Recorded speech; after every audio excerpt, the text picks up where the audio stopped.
Welcome everybody to Altar of the Brew.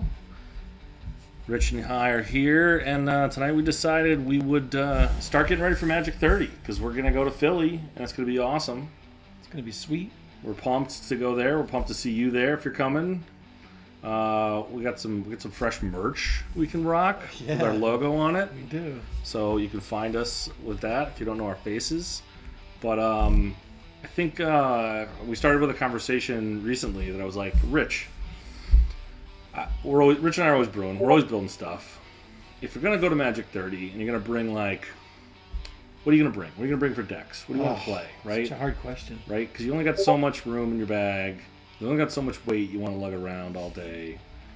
So I'm not carrying around 30 decks with me, you know? It's not reasonable. So what are we bringing? And I was like, I want to bring, like, my greatest hits list. What's my greatest hits? Like, when you think of my decks and the stuff that I've built, like, what shines out in your memory? Because I've probably built, like, I don't know, Golos Worms. like 300 decks in the last 2 years, probably conservatively. I don't know. It's a lot. Yeah, we built a lot. We built a lot of decks. So I was like, what shines out at you? You know, and for me, one of the ones that Rich mentioned was Master Thopterist for me. So we got Psy. That's why we have 100. Oh, that's why, because he's in both the main. He's so good. He's in the main and then the command zone. All right. So this was my old list. Master Thopterist is a 2 and a blue for a 1/4 legendary creature, human artificer. Whenever you cast an artifact spell, create a 1/1 colorless Thopter artifact creature token with flying. 1 and a blue, sack 2 artifacts, draw a card. So he just is an engine all by himself. He says, do you like artifacts? Do you want to play mana rocks and turn them into attackers? Sounds great. So my deck, historically, I built this deck first. This was like almost Thopter tribal. Yeah, kind of. Kind of, sort of. One of my favorite win conditions, hands down, in the game is Coat of Arms. Which I think is a slam dunk. It's just, I've lost to it so many times. I love Coat of Arms. It's one of those cards that's like, it's fun to win with because if you lose, you can lose really badly, and that's kind of fun. It's definitely one of those decisions where you're like, well, my opponent's playing Crinkle Mob Boss. That guy's on slivers. I don't know about this. Basically, what you do is you slam it when you're ready to kill everybody. Yeah, which this deck does very well. Yeah. So that was the original archetype of the deck. I then loved it so much that as I got more and more into competitive, into CDH, I was like, I like Urza Polykraken, but I don't like dying because I have no blockers. So I was like, can I turn Psy into a polymorph deck? Which was fun, and I played it. So polymorph style would be, for anyone who's not familiar, basically you don't have any creatures in the deck except for the one you want. So the idea is Psy makes a Thopter, you turn a Thopter into Hullbreaker Horror or Tidespout Tyrant, which allow you to basically infinitely bounce and cast your artifacts to make infinite Thopters and therefore probably also infinite mana, and then draw your whole deck and win whatever way you want at that point. So I played that list. It's not quite good enough. So I think we're going back to like high-powered, casual. This is the deck that you're not afraid to pull out no matter what you're sitting across. If somebody wants to play, you're never going to get outclassed, short of actually playing, CDH decks. So the idea was, with this deck, bunch of ways to make Thopters, bunch of discounts, bunch of loops to be able to cast infinite artifacts. This is my favorite style of deck. This is a value deck through and through. This says, play Magic, win the game. And boy, do I love decks like that and cards that do that. Psy is a sweet commander in that he just says, play your artifact spells and I'll give you free attackers and win conditions. Also, he can just draw cards, so kind of does it all for you. Yeah. Also, just for those of you who don't know, blue artifacts are very powerful. So there's a lot of great artifacts out there, and because there's no real budget restraint here, and it's a high-powered casual, which is where most of our group decks tend to lie, this thing's going to be powerful, it's going to be strong, there's going to be very few cards that are wasted slots. Yes. So I say we get to shaving the stuff we don't like and jamming some stuff in we do. Can we get the channel? Yeah. And then we'll go from there. I kind of broke it down into a few different categories, just to make it easier to discuss. But there's so many cards you could play in Sai. I was just fiddling around the other day, and I found about 300 different cards that would easily slot into this deck. So now we'll have to wiggle it down, find out the 65 or 70 that we'd like to play. Yeah. So it's gonna be sweet. Good over here. Yeah, I'm just trying to get our chat up over here. Yeah, let's get the chat rolling. See if anybody's hanging out with us right now. With that, if you are in the chat right now, please post your favorite card you want us to put into Sai, because this is such a fun, cool deck that gets to play some real whoppers too. It's amazing when you can just play this 5-minute artifact and just win the game shortly thereafter. Right. That said, this deck does have one main problem. It's called Bane of Progress. If we're going to put counter spells in, that's the thing you counter. Yes, for sure. Vandal Blast, okay, you can kind of recover, but Bane of Progress is also a huge attacker too. Basically feeding the Bane. It's going to be Diesel. Well, you pay 6 mana for this 2/2, and now I have an 80/80. Yes, for sure. So, very, very cool. I see a Metallic Mimic in here. That excites me, because you know what I like to do with those. Persist creatures. I do like Persist. And there's a colorless one. It's really good. All right, we got the chat up. We got that. So I can tell you, as soon as I look at this list, first page, there were some cards that are on the weaker side that we can immediately drop out for me. Thassa's Oracle doesn't belong in this deck. I don't think it belongs in this deck. You're not really trying to do that. I don't even think it's considering. No. It's you're either on that game plan or you're not, and I'm not on that game plan. I think, for me, the Pilgrim's Eye and the Sky Scanner were cute Thopter cards. I don't think they are good enough anymore for this list we're removing. So I think they get the axe. Yeah, I just don't find those cards to be all that powerful for you. No. Sky Scanner, yes, a draw card. That's fantastic. Unfortunately, you're paying 3 mana for that. Even with reducers, it's just not worth the card slot in your deck. There's so many better cards you could play. No. I'm not sure why I had a Walking Atlas in the list. Maybe there was a loop with that, with something else. I don't think it's good enough. I think I remember using this. You were using this to just play more lands because you were drawing lots of cards. Yeah. But it's just not... It kind of doesn't do all that much. I guess if you were going to put in Retreat to...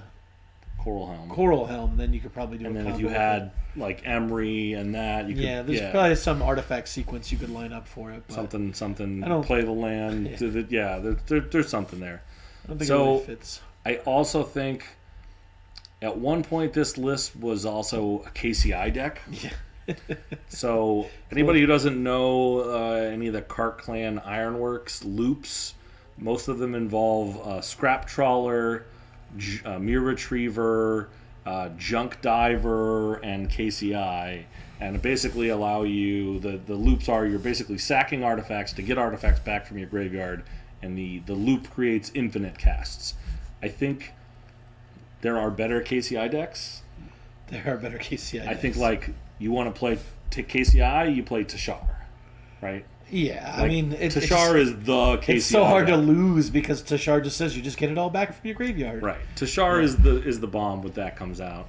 I think we've also, there's so many cool new cards that we gotta make room for in here that are neat.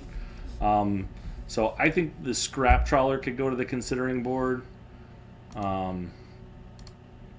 I think the Mirror Retriever can maybe also go. I don't know. How do you feel about one? So I love this card. 1, it's a mirror, so yay. 2, very easy to cast, especially with cost reducers. And sometimes, it really depends if you have the sack outlet. You do have Sai, who's always a forever sack outlet. Right. So effectively can always, pair up with the Thopter it made to go get you something back that's really important. Right. I gotta turn that heat off because we got some bad noises going. I forgot to do that. I think I'd rather leave it for now and then cut it if we have to. Okay. I see a couple cards in here, at least in this first tier of creatures, that don't really appeal much to me. Okay. they look like they belong, but I can tell you why I don't like them, and maybe Sure. that will help. I don't like Chief of the Foundry. Okay. It seems like a really perfect card when you're going real wide in the air. The problem is that you'll lay down a great attack to either lethal somebody or really pressure them, and all they have to do is kill this dinky 2/3 ground creature that costs 3 mana. There's just easier, better ways to make your team more powerful in Alpha Strike. All right. And it doesn't provide a lot of value sitting out there. You Okay. just kind of play it once, hope it stays.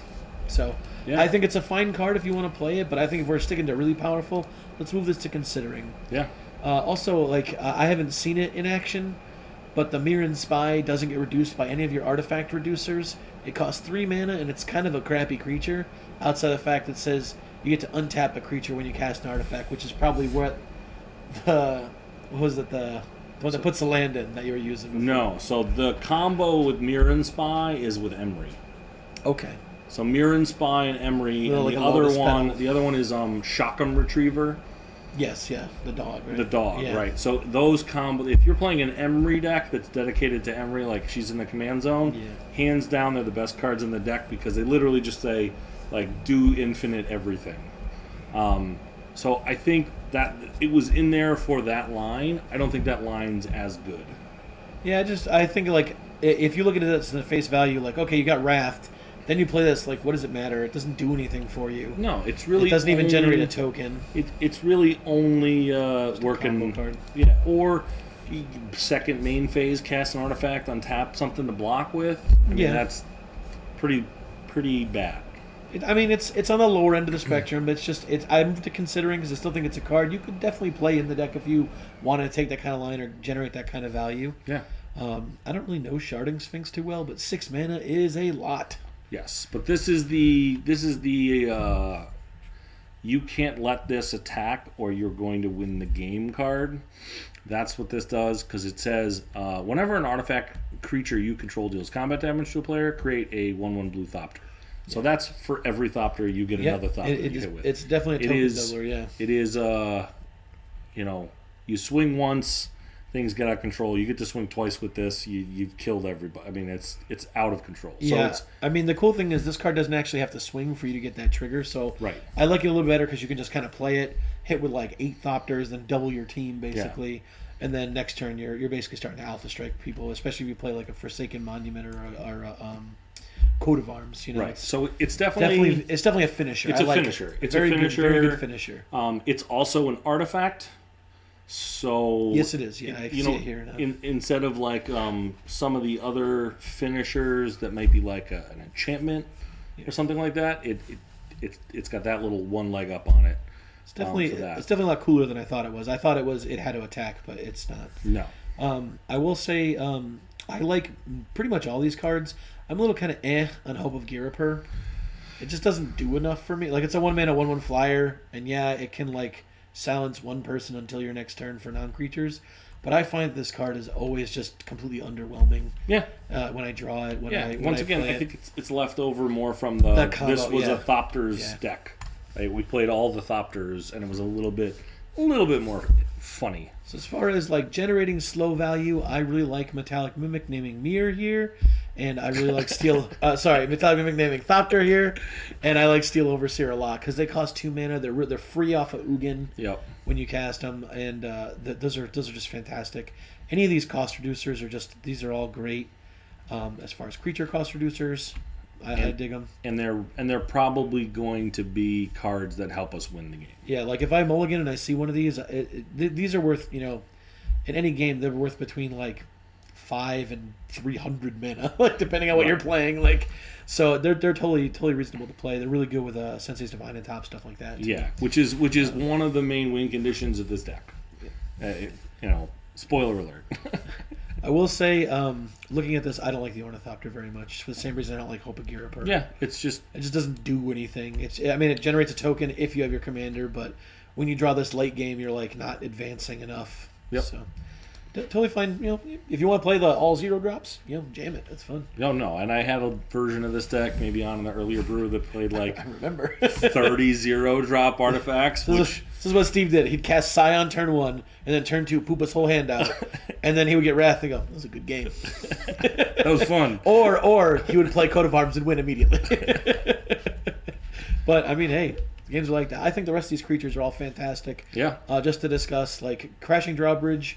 If you don't know, it's a 2-mana artifact creature. A lot of people don't see this card too often. Defender, 0/4, but you can tap to give all your creatures haste until end of turn. Surprisingly good when you generate like 10 Thopters in a turn, Yes. which is easy to do with this deck, especially if you have top. Yes. So I love this card in here. I really like the Spellskite as a way to protect Sai.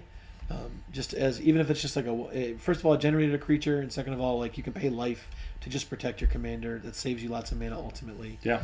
Also, it's a cool horror. It looks like it's hugging a big ball. It's from original Phyrexia. We're about to hit the new one too.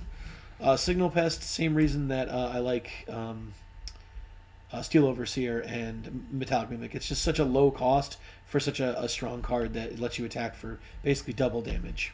Yeah. And this one likely will be free when you cast it. I see Shimmermere in here. I like Shimmermere. I think sometimes being able to play Flash Speed really lets you hold up and just wait. You can hold up your interaction if you're playing counter spells or removal spells, but then also you can just like unload a bunch of creatures and then attack in the air. So if you're going to play Shimmermere, I think I want to put my first ad in here. Sure. All right, it's going to be the scary card, Liberator. So this is a newer card. This is Urza's Battle Thopter. It's got a face. It's kind of creepy. 3 mana, 1/2 with flash. Legendary artifact creature, Thopter. So it kind of fits the bill. It has flying. It's 1/2. It says you can cast color spells and artifact spells as though they had flash. And then it says whenever you cast a spell, if the amount of mana spent to cast it is greater than his power or its power, you put a 1/1 counter on it. So it can grow too, which is sweet. Hey, whatever. It's just a fantastic version of Shimmermere. Yes. So I'm cool with that. Moving down to the sorceries here. Distant Melody.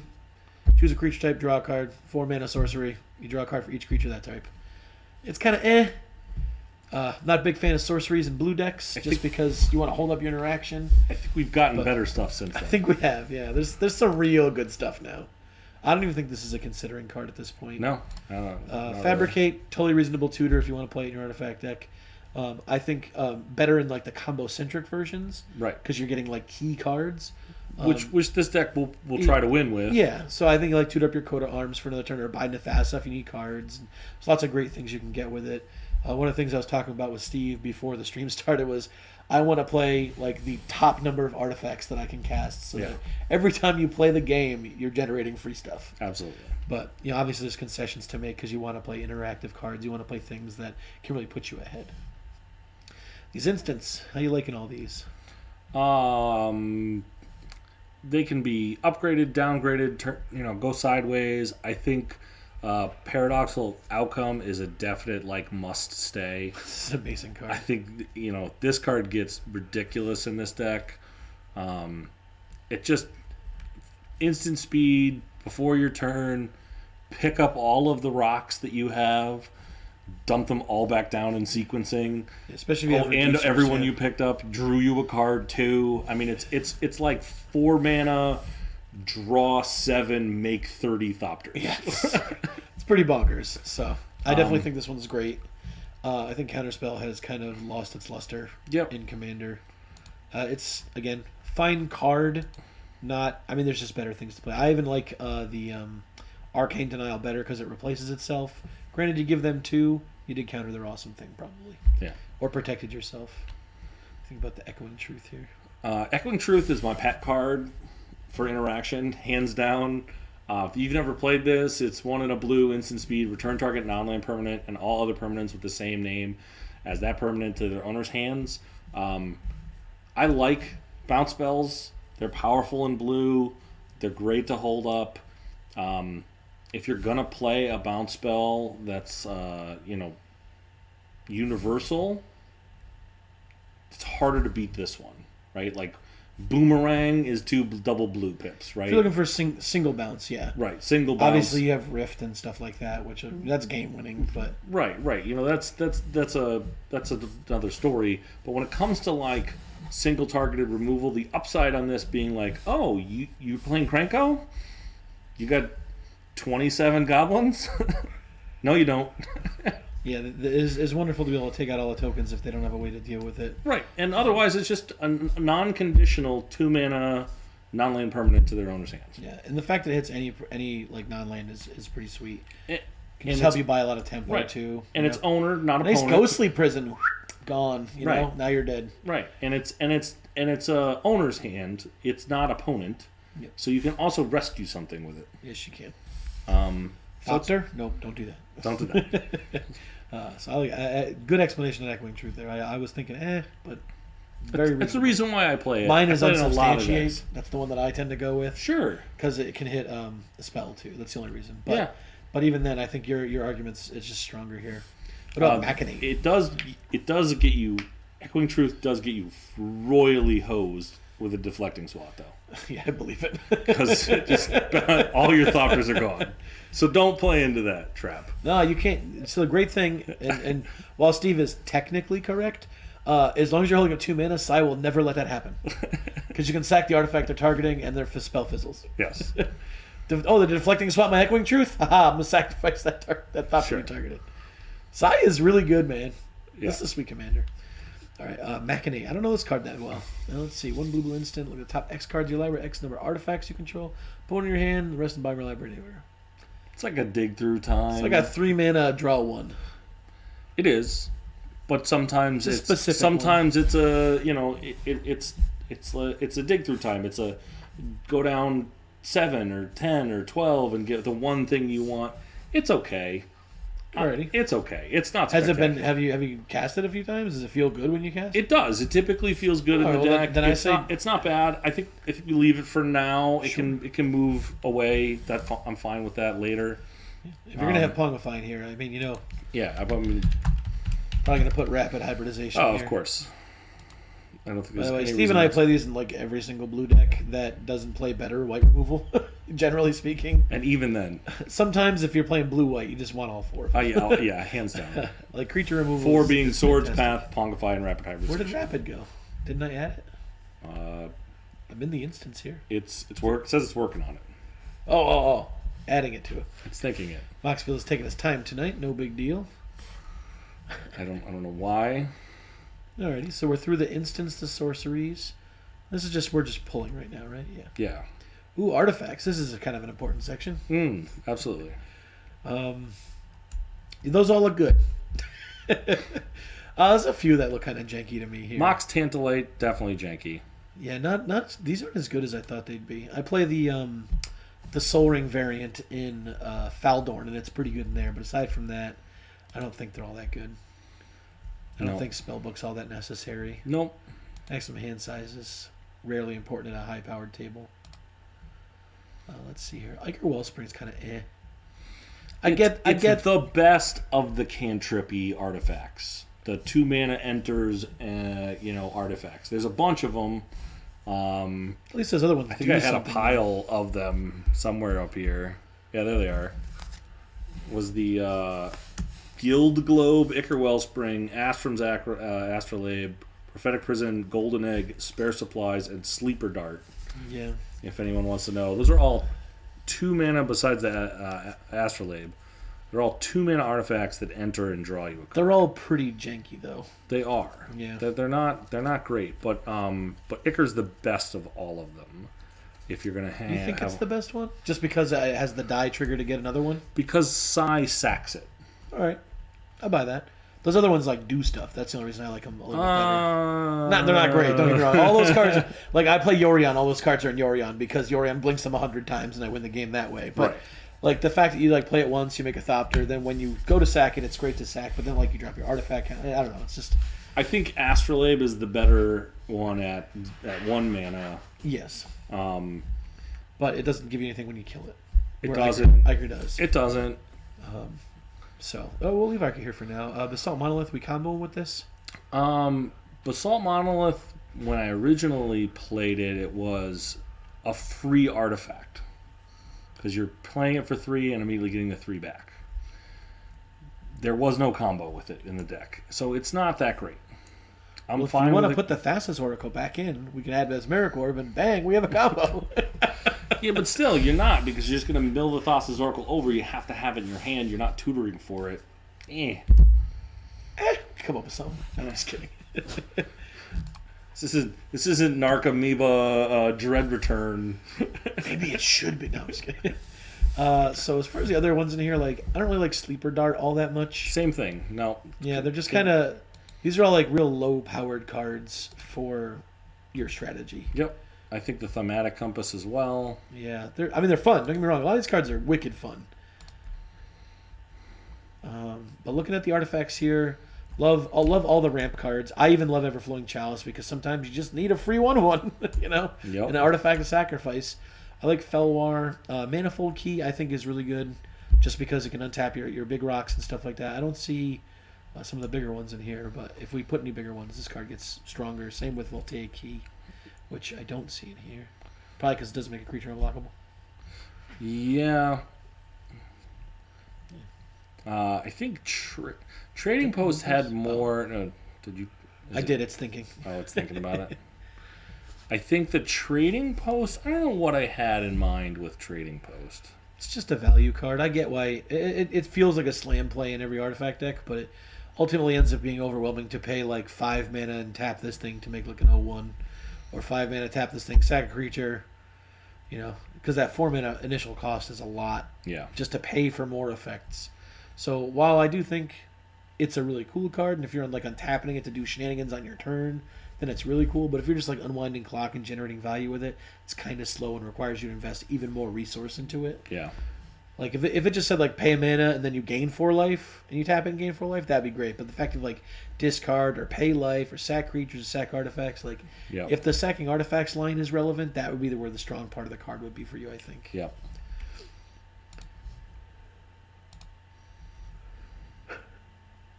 Uh-oh. Get a little clogged up here. Can I refresh it? You think it'll just give me the page back again? I don't know. Going in blind here. Did I break it? We're gonna find out. Come on, Steve Sidek. There it is. Title's up.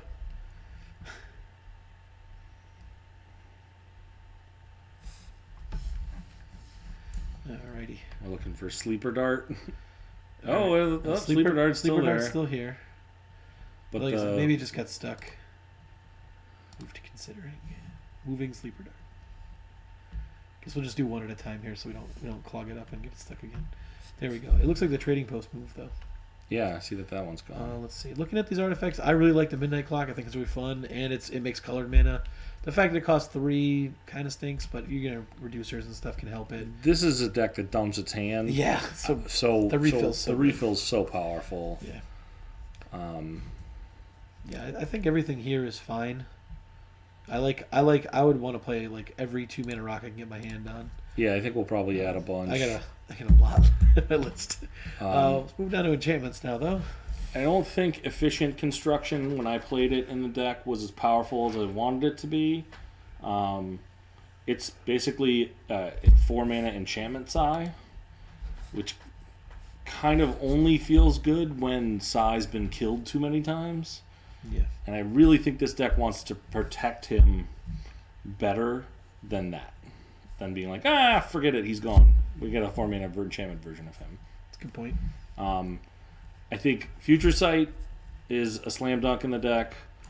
I think the Mystic Forge, which we already went past, is the version of it you probably really want. Yeah, this card's amazing. That's the one you want the most. Future Sight is like, it allows you to play more. If it costs 1 mana more, it's not an artifact. It's not an artifact. That was downside. It doesn't have the ability to exile a card off the top to clear a land away that you don't want. I mean, I think you keep Future Sight if you're looking to do the combos with Senseis. That's pretty much it, right? Yeah, that's what we're trying to do. We're trying to get Sensei's top, a cost reducer, and a Future Sight effect, and we're gonna make infinite Thopters. Yeah, you get to draw your whole deck too if you want. Right. So wait. Depends if you're making. It depends how you're working it. Yeah. There's ways to do it. I think Kinder Discovery is same sort of deal. The amount of cards that this is going to draw you is bonkers. The only problem that I have with Kinder Discovery in this deck, and I think it is a slam dunk. I think it's a great card in this deck. Totally perfectly fine. The problem is it comes after you've already unloaded all of your things. So you have to kind of like Glimpse of Nature it, where you have to like hold it and wait till you have a bunch of artifacts to cast to generate that value off of I it. think the problem is you're not reading the bottom of that card where it says if they attack. I did not. So just attacking with them.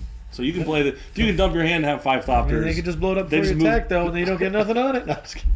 It's a good point. I forgot. Dice removal. Great argument. It's a fantastic argument. All right. Mechanized production. Just a win the game card. Win the game cards are fun.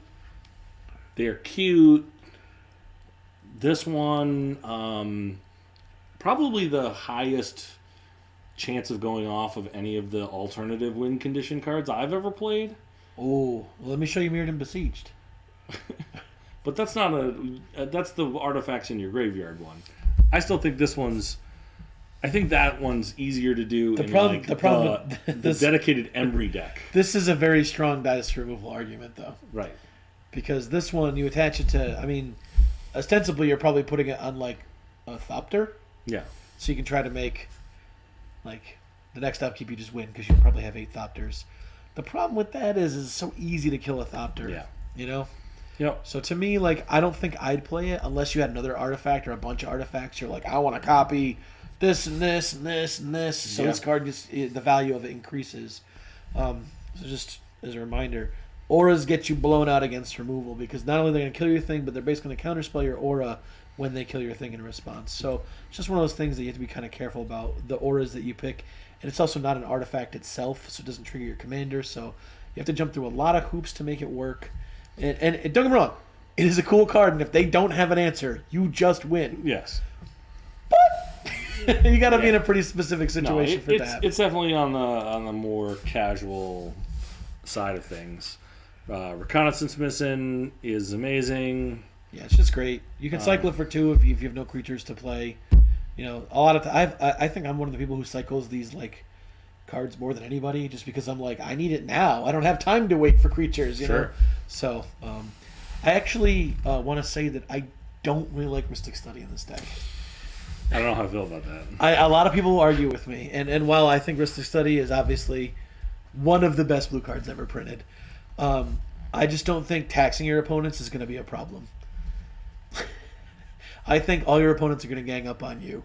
And so you're probably going to get beat down. And then taking time to cast this card when you have so many other ways of drawing cards. And this also doesn't guarantee that you will get draws. Especially in our group or other high-power casual groups who know how to play against this card. But I will hold back and say, yes, it's fine to leave in there. I just don't think it's as good as other things you can do. There's a lot of things that care about artifacts now. All right. But we'll leave it. Obviously, I know Ristic Study is a good card. I'm sure people are going to crush me on the internet now. It's just like, you're doing a good card. It's a great card. All right? But maybe it's not that great in specific decks. Okay. You know, if you were locking them out a little harder, Torpor Orbs and Graph Digger's Cages, and that's where play this card. Hit them from every angle. But it is a good card. I'm not going to argue that it's not. Antiquities War. How do you feel about this one? It's a slow win con, right? Because you're basically you're playing it, you're digging. You know, it's basically the first time you play it. It's a 4 mana. Look at the top 5 cards of your library. Get an artifact, right? So it's like it's a weird draw spell. Second turn does the same thing. Third turn, artifacts you control become artifact creatures with base power and toughness 5/5 until end of turn. This is your overrun, right? It animates all of your artifacts, so you just have a massive, massive board. It is the most telegraphed. You can plan for it. Yeah. As an opponent, you can plan for it. Right. Yeah. You're like, oh, we all have collectively this amount of time to deal with this. So sometimes they just remove it, and this is just a draw spell, and sometimes it's not. It's a win condition, but I think we might have had too many good new ones printed between all the Brothers War sets. A lot of good artifacts now, yeah. And all the, it's probably just too slow. Just want to add 40 more openings in the deck because there's so many cool cards. I know. I think we probably... There might be some lands here that couldn't go. I don't really know that we have a Karn's Bastion rationale to play. I mean, it depends on how many walkers you end up with. Because you do end up with a lot of mana a lot of the times when you play decks like this. Where you just have all these artifact rocks sitting around, especially with Unwinding Clock right here, which untaps all of your artifacts during each other player's untap step. You're always going to have lots of mana sitting around. So having things to spend it on, like Karn's Bastion, isn't awful. I don't think it's great, though. Actually, I take that back. You have Metallic Mimic in here, and you have Steel Overseer in here. So having Karn's Bastion is definitely a reasonable card to me. True. I forgot about those. I was looking at this this Manamo. I guess it's free, so that's why you play it. It's free. I think the only real upside is Emery. Okay. No, you have a card that it plays with. That's interesting because does Sai tap to activate? No. Yeah, so you're gonna do it with Emery, and that's it. Maybe untap a Liberator if you need to. Sure. A person like Traxos in a deck like this might untap it. I mean, I'm just kidding. It's a fine card. I actually don't really like Myriad Landscape much in this deck. I understand why it's good, and I understand why it's cool to have a free ramp. I don't like that it enters tapped because you're playing very tightly on your curves. Yeah, no, it's definitely something I like in more casual, non-green decks.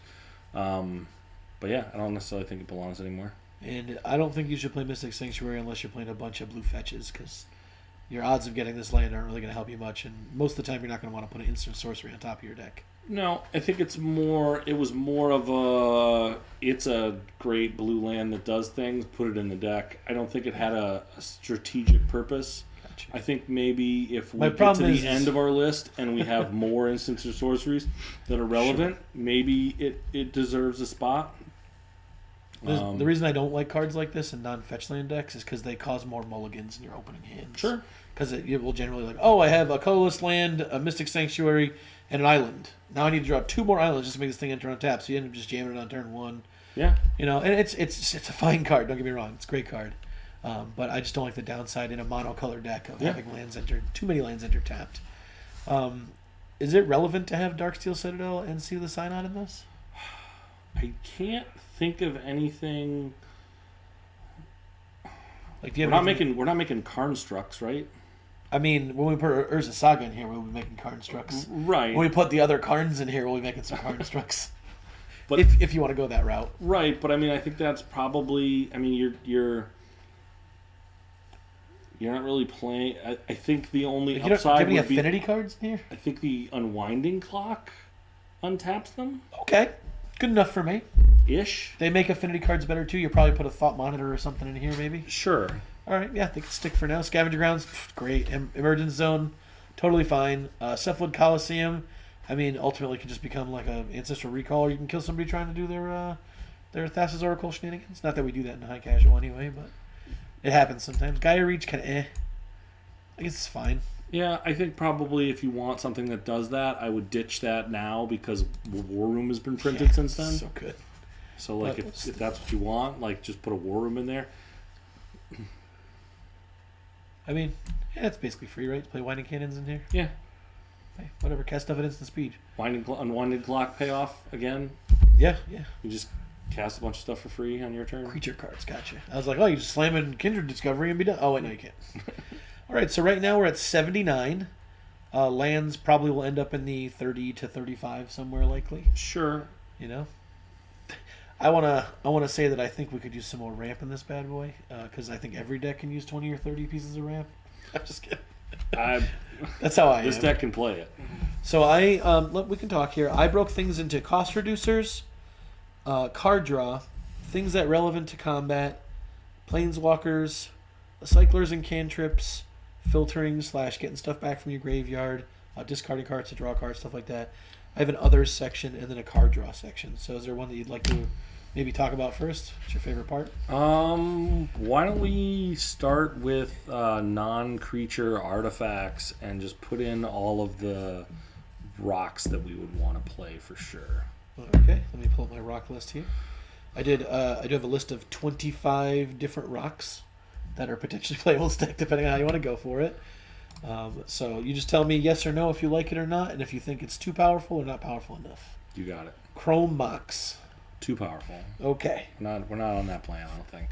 No, like I said, high casual can it's one of those hard lines, like between what people call it like 9s and 10s. Yeah. To me, it's like, what turn do you want to win by? Chrome Box gets you before turn 6 a lot faster. So the other thing I want to get to probably as a potential win condition that I can draw from the competitive side of this deck is this might still be a Hullbreaker Horror is just chilling in the 99 deck. Sure. And if you hit him, you win the game.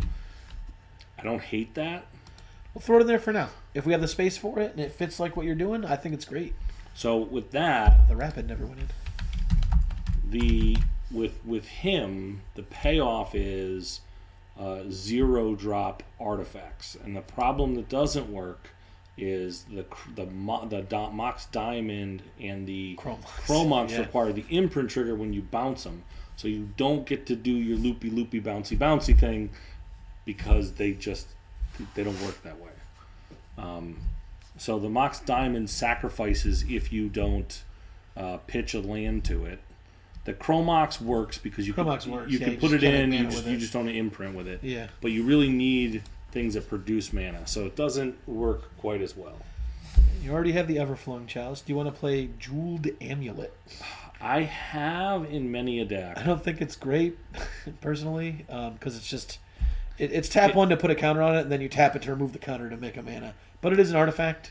It is a 0-drop that plays to your Hullbreaker. It is. Seems like you want to have the Hullbreaker in here. Should we just put it in and have it in there as like a Yeah, you just did, didn't you? Well, I thought we were considering. Yeah, you did it.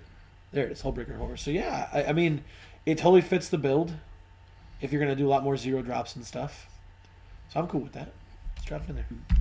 If we gotta cut it, we gotta cut it, right? Yeah. If anyone doesn't know what this card does, it basically just lets you store a mana for later. Yep. So you See just that pay wall one of into Ice it. Age text on it. You pay one, you tap it, you put mana on it, you get back the mana you put in. So if it was blue or colorless, you get that back. So you can't like put a blue in and get a green out, but you can, you just store one for later. Yeah. And you can only store one at a time, right? Yes. You can't like put multiple charges on it and use them, right? Yes. Just the one. It's the one at a time, yeah. Jeweled Lotus. Yes. This is the deck that loves that card more than anything. If you can turn one side. By the way, I turned one Seaton the other day with a forest on my draw. I kept a no-lander with a Jeweled Lotus and a couple of one-draw creatures, and then I drew the forest, and I went off the chains. And it was the best. Absolutely. Jeweled Lotus is busted, though. A Lotus Petal. Is Did I not see one already in here? I didn't see one. Oh, I thought it was. It should be in here.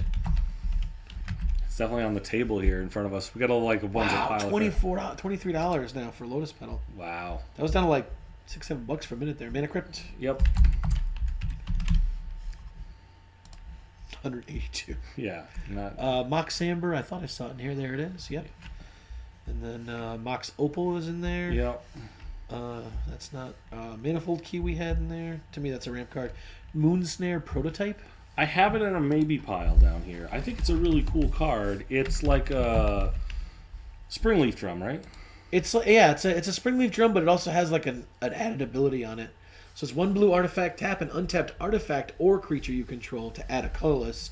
But then you can pay 4 and a blue, or instead you could discard it from your hand and pay 4 and a blue, and then you can bounce a non-land permanent to the top or bottom of its owner's library, which is very powerful in my opinion. Yeah. 5 mana is a lot for that effect, but I mean, staple to their cards. This is basically a split card. I really like it. I personally think it fits the build really well. I like it. I definitely had it in my pile here for sure. Let's see here. Soul Ring, that's already in there. Obviously. Springleaf. Does the same thing as the last card. I just wasn't sure if you wanted that, because basically what happens, the reason I like Springleaf is like you play it with Sai out, it generates the creature that you can now tap for more mana to continue doing. I think that's totally reasonable, especially with the Hullbreaker, because it can do the thing you want it to do. Recently reprinted too. Should have that old frame on it, right? Yeah, there it is. Yeah. With the newer artwork. I think there's a fancier one laying around here on the table somewhere. Did you want to put a Voltaic Key in here? I see that you had the what was the other one? The Manifold Key. Yeah. Why am I not seeing it? It's right there. Oh, it's hiding. So Voltaic Key does the same thing. It just doesn't have the target creature can't be blocked this turn. Probably not. I think it's probably just a little too under. Just one step down from that one. Solid. Let's see here. Arcane Signet's already in there. Felwar Stone's already in there. Fractured Power Stone is not in there.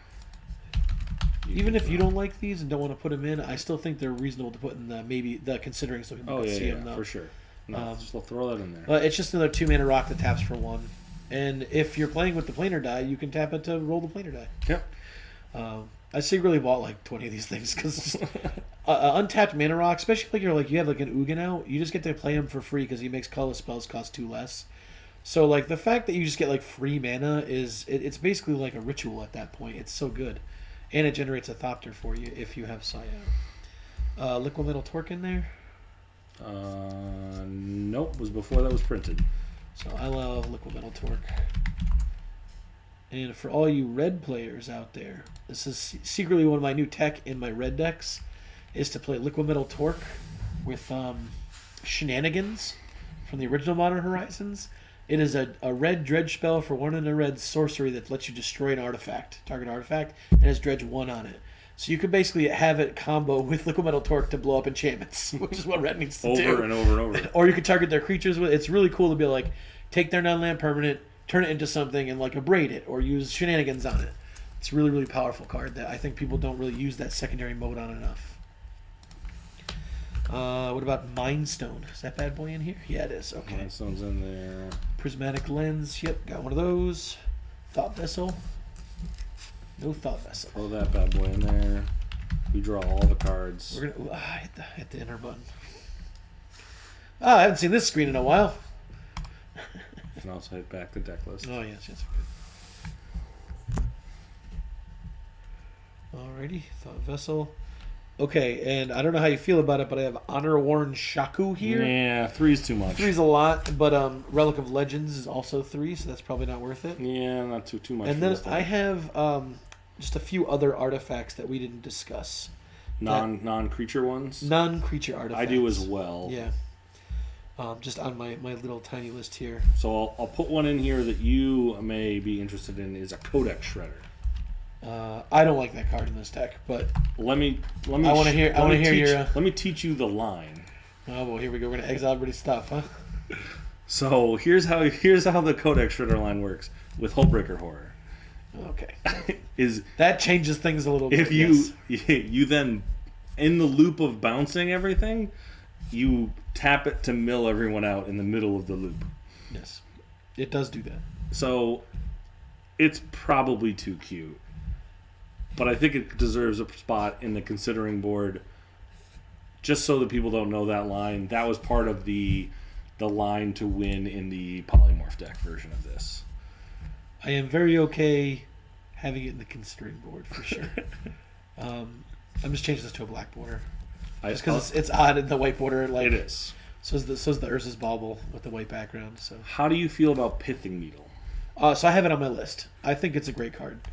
I also have Revoker on my list, and I have Sorcerer's Spyglass on my list. I want to know how deep you wanted to go. So I think Pithing Needle's probably the best one. Considering, wouldn't you say, of those 3? 100%, yeah. I don't think I want more than that. It's the best one. There's no other argument about that. The thing is that Pithing Needle can't hit mana abilities, where Phyrexian Revoker can. So, you can revoke an Altar of Dementia, not Altar Dementia, Altar Dementia. Sure. Well, that's not a mana ability, but Phyrexian Altar, I meant, sure, or Ashnod's Altar, those kind of things. Another one that I think I missed, I don't know how I missed it in the earlier versions of this deck, was Idol of Oblivion. Yeah, it's on my list too. This card's amazing, Oblivion. Yes, thanks, Jeff. Yeah, that's what I was trying to say, Ashnods.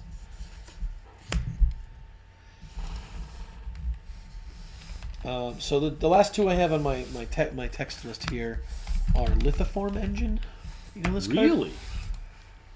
Really? We're copying some stuff, huh? I'm just taking a look at it because it is a legendary artifact. It's got a lot of great text. It has a lot of unique abilities. I don't know if it's good for this deck, but I just wanted to take a look at it and talk about it with you. it's something you'd ever considered playing in the deck, or if you think it's unreasonable, because it is a 4 mana up front and then 2, 3, and 4 activation costs on it. However, some of them are pretty bananas. Yeah, I think it's very powerful. I have definitely done some broken things with Liftform Engine.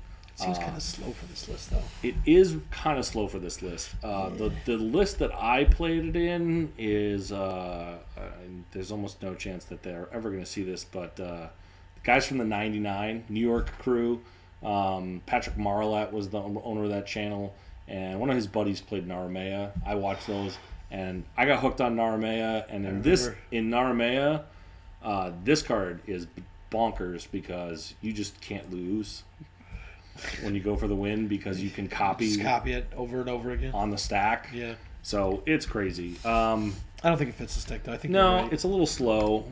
It's cool. I love the like card. Me, a card like that is really good when you have, like, I don't know, Wormcoil Engine, Metalwork Colossus, sure. Which I actually think could play in this deck. Sure. But the other one that I had on here, and this card you might want to play, is Retrofitter Foundry. I play the cheaty version of that in my white artifact deck.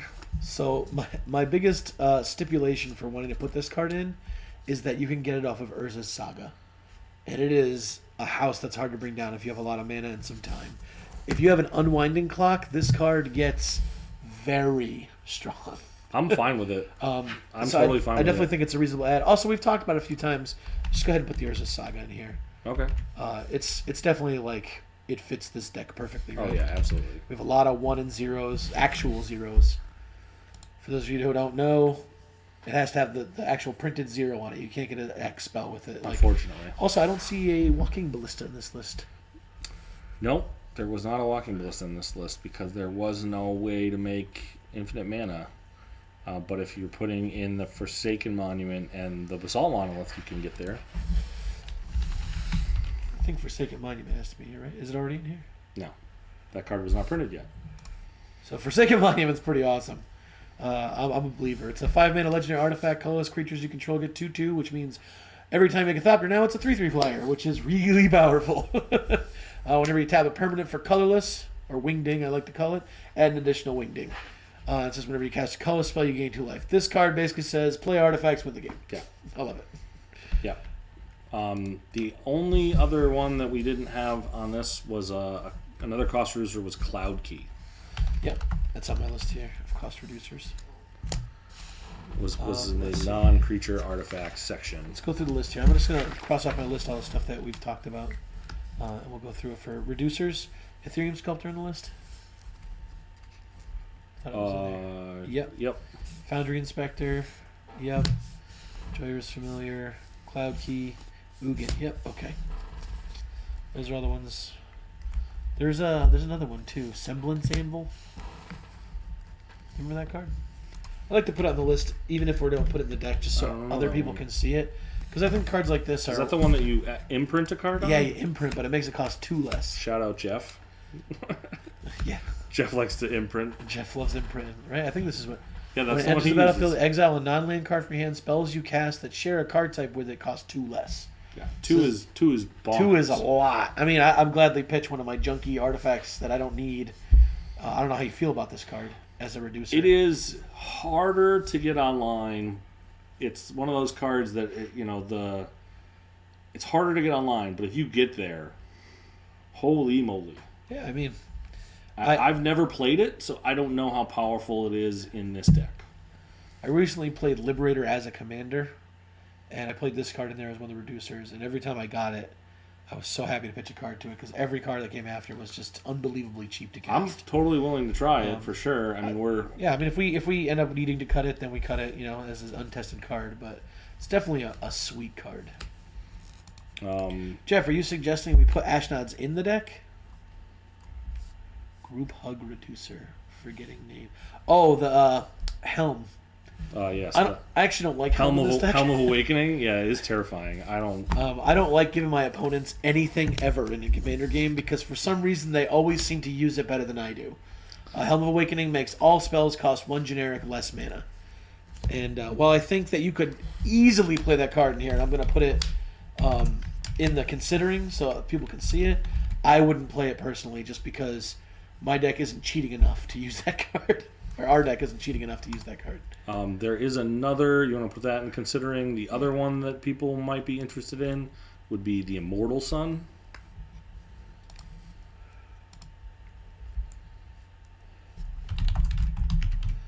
Immortal Sun, I believe, is 6 mana artifact. It's 25. Good lord, that card went up. I don't think I would want it in this deck, but it's totally reasonable to play. What are you saying here, Jeff? No, the one for artifacts you control. I don't know that one. I don't know that one, bud. See if you can track down a name for us while we're talking about this next one. The Immortal... Where'd it go?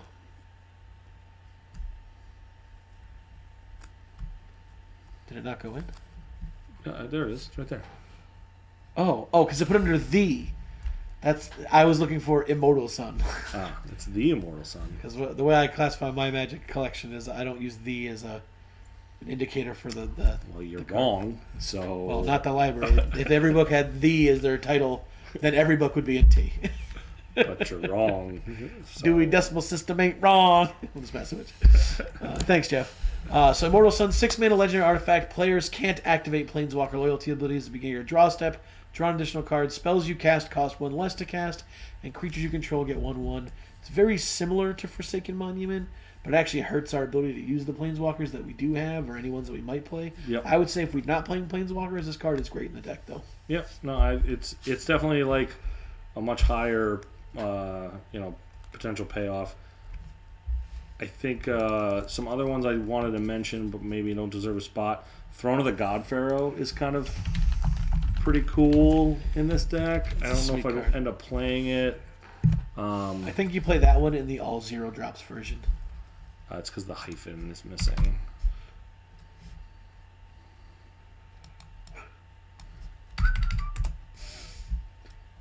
Throne of the Go. There it is. I spelled Pharaoh wrong. That's why. It's got that second A in it. Pharaoh. I had an Aether Vial. I don't think that plays in this deck. We don't have enough creatures to make that really work. Yeah, there's only 15 creatures. We're missing some really good ones here. So, No. Let's not go to creatures yet. All right. I'm building to that. Yeah, I'm through all the mana ramp that I had wanted to discuss. Do I have anything else here in my pile? Some fun cards that you might be wanting to play. That's a creature. We'll talk about that in a second. Nettle Cyst is potential. I don't think it plays in this list, but it's fun. There's some cool new vehicles they printed that do some wacky stuff. I had Reckoner Bankbuster and Imposter Mech as being cool cards that can just, enter and do crazy things, draw cards, becomes copies of things. Kind of cool. I mean, this is a pretty strong card if you make a lot of Thopters. It is. And it's baseline, though. What is it? 3 mana 1/1? 3 mana 1/1. That's baseline. I don't think it fits, but oh man, let's go clean this deck. Right. What else you got, bud? Is there a Biden in here? Yes, there is. It's in the artifact section. I would hope so. Right here. Biden, it's the same as Reconnaissance Mission, except it's also an artifact. And it doesn't cycle, and then you can pay 1 and a blue and tap it. Make your opponent's creatures attack this turn, which is a very strong mechanic in this deck. It is. I have played Coastal Piracy as well. It is now my least favorite version of this effect, especially because they gave us another one at 3. Yeah. Plus, we have Kindred Discovery, which is basically the exact same thing for 1 more. That's way better. Yeah. They gave us. If anyone hasn't found out about Grazilex yet, I always tell people about Grazilex. I don't know if I'd put it in this deck. I don't think so. But. Yeah, play Grazilex. He's awesome. He's Zoidberg, by the way. I think awesome is a relative term. He's Zoidberg from Futurama, for anyone who doesn't know. This guy made an awesome alter of that. It's great. I love it. So Grazilex, 1 blue, 3/2, legendary horror. When a creature you control becomes blocked, you may return it to your hand, to its owner's hand, excuse me. And then it says, whenever one or more creatures you control deal combat damage to a player, draw a card. So in combat, you're going to draw one card off of him with with any number of Thopters that hit. But if any of your creatures on the ground get blocked, it's one per opponent. Per opponent, excuse me. So you get to draw 3. Up to 3, yeah. Or if you're playing the Kings like we do sometimes. 4. All right. 5-drop. Blink Moth Urn. Blink Moth Urn is... Sounds like a Jeff card. A lot of mana. I bet it's a lot of mana. It's up here on the table. At the beginning of each player's pre-combat main phase, if it's untapped, that player adds Wingdings for each artifact they control. It can give you explosive amounts of mana. I love it. I hate it. I love it. I forgot what it's called already. Blink Moth Urn. It's right there. There it is. Blink Moth Urn. 5 mana artifact. Yeah, I mean, I don't like it. It's great in so many decks. I think the nice part about this deck is this deck just says play mana rocks, get Thopters, so you don't really need to play effects that give you more mana because you're just all you're doing is giving yourself mana for the most part. If this thing came down early, like 2 or 3, I think it would be absolutely bonkers. Yeah. The fact that you have to like earn it and then you get mana from it kind of stinks. Yeah. Still a good card though. Thank you for the suggestion, Jeff. Yeah, I'm kind of iffy about this one though, especially with the next ones I want to suggest. It's a lot of card draw. It's a lot of card draw for this. So you want to go to creatures? Mine's not separated by creatures and non-creatures. Oh, okay. Just separate. These are all artifacts, but it's just all right, separated by areas. Let's go into the card draw then. What you're talking about? Alrighty. So for card draw, I didn't see it in here. Maybe it's there. Nope. And this is the reality chip. Yep. Feature site on equipment octopus? Jellyfish. Close. 1 and a blue for an 0/4. It says you can look at the top card of your library anytime. If it's attached to a creature, you can play lands and cast spells from the top of your library. Then its reconfigure cost to equip it to a creature effectively is 2 and a blue. It's a legendary artifact creature too, which kind of fit with the Honor Worn Shaku and stuff like that. Because it could generate more mana if we needed it. I don't think we're gonna. Yeah, this card was also not out when I last built this deck. Yeah. I think this could easily replace Future Sight as a card in this deck. I think I would want both of them, but we'll see in the end. Yeah, well, we're at 99, and well, I got a lot of cards in this list. I understand. We got stuff to do here. Although we're over an hour in now. Looking at it. So Reality Chip was one of the ones I had. There's a brand new one from 40K. It's Canoptic Spider. This is just the new Vodakan Archmage here. And it's cheap. $3.37, where Vodakan Archmage is like $10.50. Sure. They both say when you play an artifact, draw a card. Actually, to be fair, Canoptic Spider says whenever another non-token artifact creature or vehicle enters the battle for your control, you draw a card. Well, that's different because it's non-token artifact creature. I'm not going to have that. That card stinks. What was I thinking? Must have read it wrong. It's great in my low shield deck. Yeah, it's really good in low shield. Actually, it'd be good in it makes artifact golems, right? The red-white deck. It's real. Those are tokens. Non-token. Yeah, wow, what a ridiculous amount of limiting that has. Or appropriate, so it's not completely ridiculous. Listen, everything is always way too powerful now. Yes, I had Research Thief sitting right here as well. Yeah, it's a good card. So Research Thief hasn't shown up to the party yet? Or is it? It's a creature. It's an artifact. Did I just not add it? It's right there. You're just not seeing things Why tonight. can't I see? Oh, because it's next to the M. I was looking here in the S's. For research. Well, to be fair, S and R are a lot closer to M and R are. 4 and a blue, 3/3 flash flyer, moonfolk wizard artifact creature. When an artifact creature you control deals combat damage to a player, draw a card. This one does trigger for every single Thopter that hits. Yes. So that is and because it has flash, you can kind of surprise your opponents with it and draw. Oh, yeah. This is basically the blue. What's the Garrett card that I love? Return of the Wild Speaker. Yes. This is blue Return of the Wild Speaker in this deck. Is basically what it is, except it doesn't overrun. I had let's see here. Maze Mind Tome might be too slow for this deck. Yeah. It's a neat card, but I think it's probably just a little too slow for this. I play it in like white decks. Yeah, I mean, you got blue. You're gonna be able to do a lot here. It is a 2-mana artifact. Tap, put a page counter on it to scry one, or tap 2 and tap it, put a page counter on it, draw a card. Then if it's got 4 or more counters on it, you can exile it and gain 4 life. But why is this not in my scrying deck? I don't know, man. You built the scry deck. Put it right down. Failure. I forgot what that said on the first line. I never used that before. I mean, you only get to do it 4 times. No, you get to do the counter on it all the time, right? No, once it has 4 counters on it, it's gone. I thought that the scry didn't do it. The scry still puts a counter on it. See? Oh, it's generating. It's generating. Maze Mind Tome is here. Put a page counter on it. Scry 1. When it has 4 more page counters on it, exile it. That's still fine. Yeah, it's still really good in your deck because it's just tap, draw a card. Draw.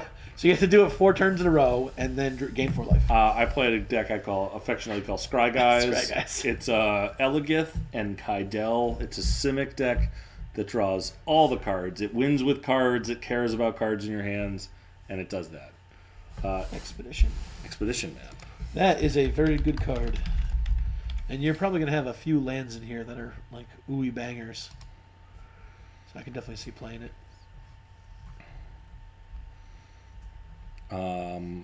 Are we playing the Phyrexian Metamorph or Sculpting Steel? I like the Metamorph more. But they're both really good. I'm down for playing those. I would probably go Metamorph over Sculpting Steel. Me too, because it can target any creature too. Right. Sculpting Steel is a good card though. It's fine. I don't necessarily. I'm not gonna put it in the deck, but I do love this card a lot. I'll bring it up on the screen. I still think it's worth you don't have to play fully powered or fully high powered casual. You can tune it down a little bit. Wall of Junk, great pet card of Steve's. It's a great card in this deck too. It's funny. So it's a 2-mana artifact creature. It's just a wall 07. It says when it blocks, you bounce it back to your hand at the end of combat, if it's still alive. So it just says you just always have a card to retrigger Psy because nobody attacks or nobody ever attacks you. Both work really well. Both are great. Yep. So it also and this is it's a tiny consideration, but you have Wall of Junk and Crashing Drawbridge both being defenders. There's that equipment that says things can only be blocked by walls. Right. You have a couple. Prowler's Home. Yeah. I have blocked with a crossing blocked a Prowler's Home creature with a crossing drawbridge before. This is a new one that got printed. That's not new. This is a very old Magic card. Oh, sorry.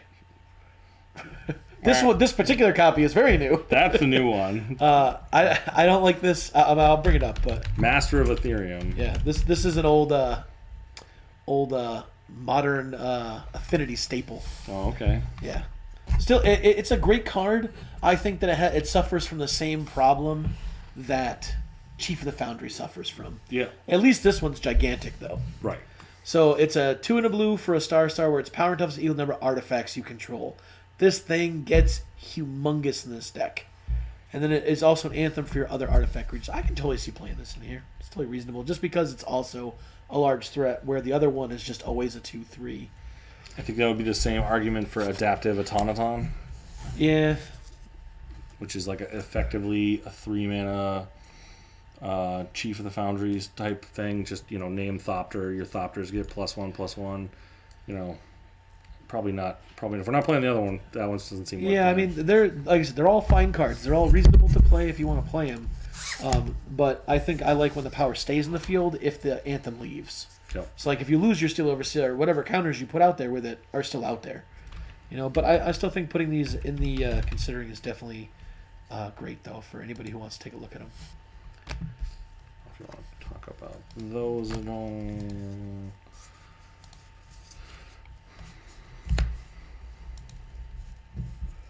Let's see. On the...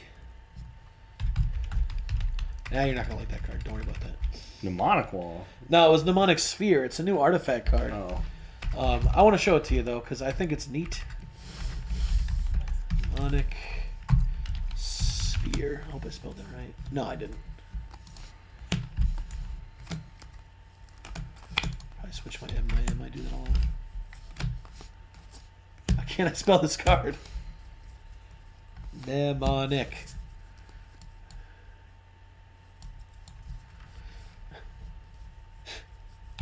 Help me, Steve. What are you trying to... Use the other word. What's the other word? There it is. Just couldn't spell it. 3 cents. You get that kind of money? So this is like this is a sweet budget card. If you're looking to go a little more budgety, it's a 1 and a blue artifact you can just cast, and then it sits in the field. It says pay 1 and a blue. You can sack it to draw 2 cards, or you can channel it out of your hand and discard it just to cycle. One of the things I had worked on with some of my list stuff was really filling your graveyard to win with Mirrodin Besiege. Understandable. But it's very similar to a lot of cards that like either cycle for 1 or pay 4 to draw 2. Not a great card by any means. Archmage, Midnight Clock. Oh, you think you should put the Throne of the God Pharaoh in the consideration? Yeah, I meant to. I just while you're at right there. I'm low on the artifact count here. You forgot the creatures that are also artifacts? It's only a couple. Alrighty, so that's my whole card draw section that I had. Because those are all artifacts except for Emery. You have those two, Ristic. You have the Baubles, right? Both Urzas and Mishras. Yep. Sensei's Top you have. What about Aether Spellbomb? Probably not good enough for this deck. At least good enough to put into considering. Again, I was thinking about this. I was doing a more cantrippy using Emery Graveyard shenanigans because the graveyard is just an awesome resource. But Aether Spellbomb, 1 mana artifact. You can pay a blue after it's out to just sack it to bounce a creature, which is good for either protection or to bounce one of their things, obviously. But it also has an ability you can pay 1 to sack it and draw a card. Probably not good enough for this particular high-powered deck, but definitely a sweet card. Can we save it here? Surgical Skull Bomb. Did not know that one. That sounds like a Jeff card. 31 cents. It's probably from Weatherlight. It's got a wall of text. Let's take a look. Look at that. It's got a red border around it. It's not even legal yet. Is this set going to be out before we go to the Magic 30? Yeah, I think so, right? It's the release. I think that's the release, isn't it? Well, I don't know. That weekend? I don't know dates anymore. They put out so much junk. Friday, according to Jeff. Like this Friday's release? Oh. Okay. Tap 1 to cast it. It's an artifact. Tap 1, sack it, draw a card. Tap 3, return target creature to his hand, draw a card. Activate only as a sorcery. I don't really like it very much. It's similar to the same problems that Aether Spellbomb has, and it's a slower speed. Okay. Good suggestion, though. Keep them coming. I haven't seen it yet. Yeah. I haven't looked at any of the new stuff, really. Just because there's just too much of it. I also wasn't really thrilled with the Commanders. I'm sure there's a couple of good ones in there, but it's not my jam. Let's see here. So we're staring at Planewalkers. I have Tezzeret the Seeker, Artifice Master, and Ugin the Ineffable on here. But I also have Karn, Sign of Urza, Karn the Great Creator, Tezzeret, Betrayer Flesh, and Ugin the Spirit Dragon. I don't know how you feel about any of those. I probably would go from 3 Planeswalkers down to 2. Alrighty. I think Seeker is bonkers.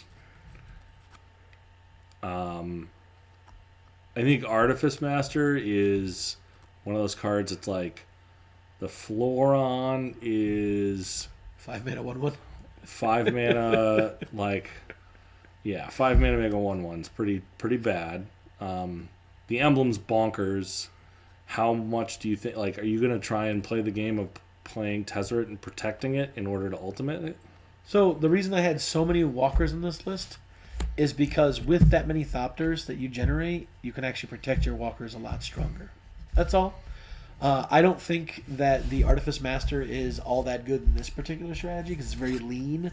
Yep. Also, this is kind of like a win more card. If you have 5 mana laying around, At sorcery speed, there's probably better things to do, like cast Kindred Discovery and stuff like that, which just generate way more than this particular Tezzeret does. Seeker is nuts, though. It tutors, so obviously it's amazing. Yeah, I think let's maybe board that Tezzy, and we can take a look at the ones you were talking about. If you want, yeah. So, first one I was looking at was Karn, Sign of Urza. It's kind of a little bit of everything. It's got some draw on it. It's got some make constructs on it, and then it's basically those two things. So the plus one is reveal the top 2 cards of your library. An opponent chooses one, you put it in your hand. The other one gets exiled with a silver counter. Then his minus ability is you can put a card with a silver counter on it from exile to your hand. And then its -2 ability, which you can do when you cast it, is to make a 0/0 construct that makes its 1/1 for every artifact you control. Not a great card, probably, in this deck, but worth considering. The other card, though, I do think is a Slam Dunkaroo if you're playing in the high-powered pods, which is Karn, the Great Creator. Well, really, we're doing the you don't get no artifacts thing, huh? I mean, you get them. One of the reasons this card is also cool is it says that you can take your non-creature artifacts and turn one into a creature. And I find that comes up more often than it seems like it should. But also it has a -2 that you can choose an artifact you own from outside the game that's exiled or is an exile and reveal it and put it in your hand. So somebody does like Swords or Path when you're artifact creatures, you can get it back with this, which is kind of neat, Doesn't really do much outside of that. If you like delved, it'd be a good thing to do. There's no delve in this deck, but just stuff like that.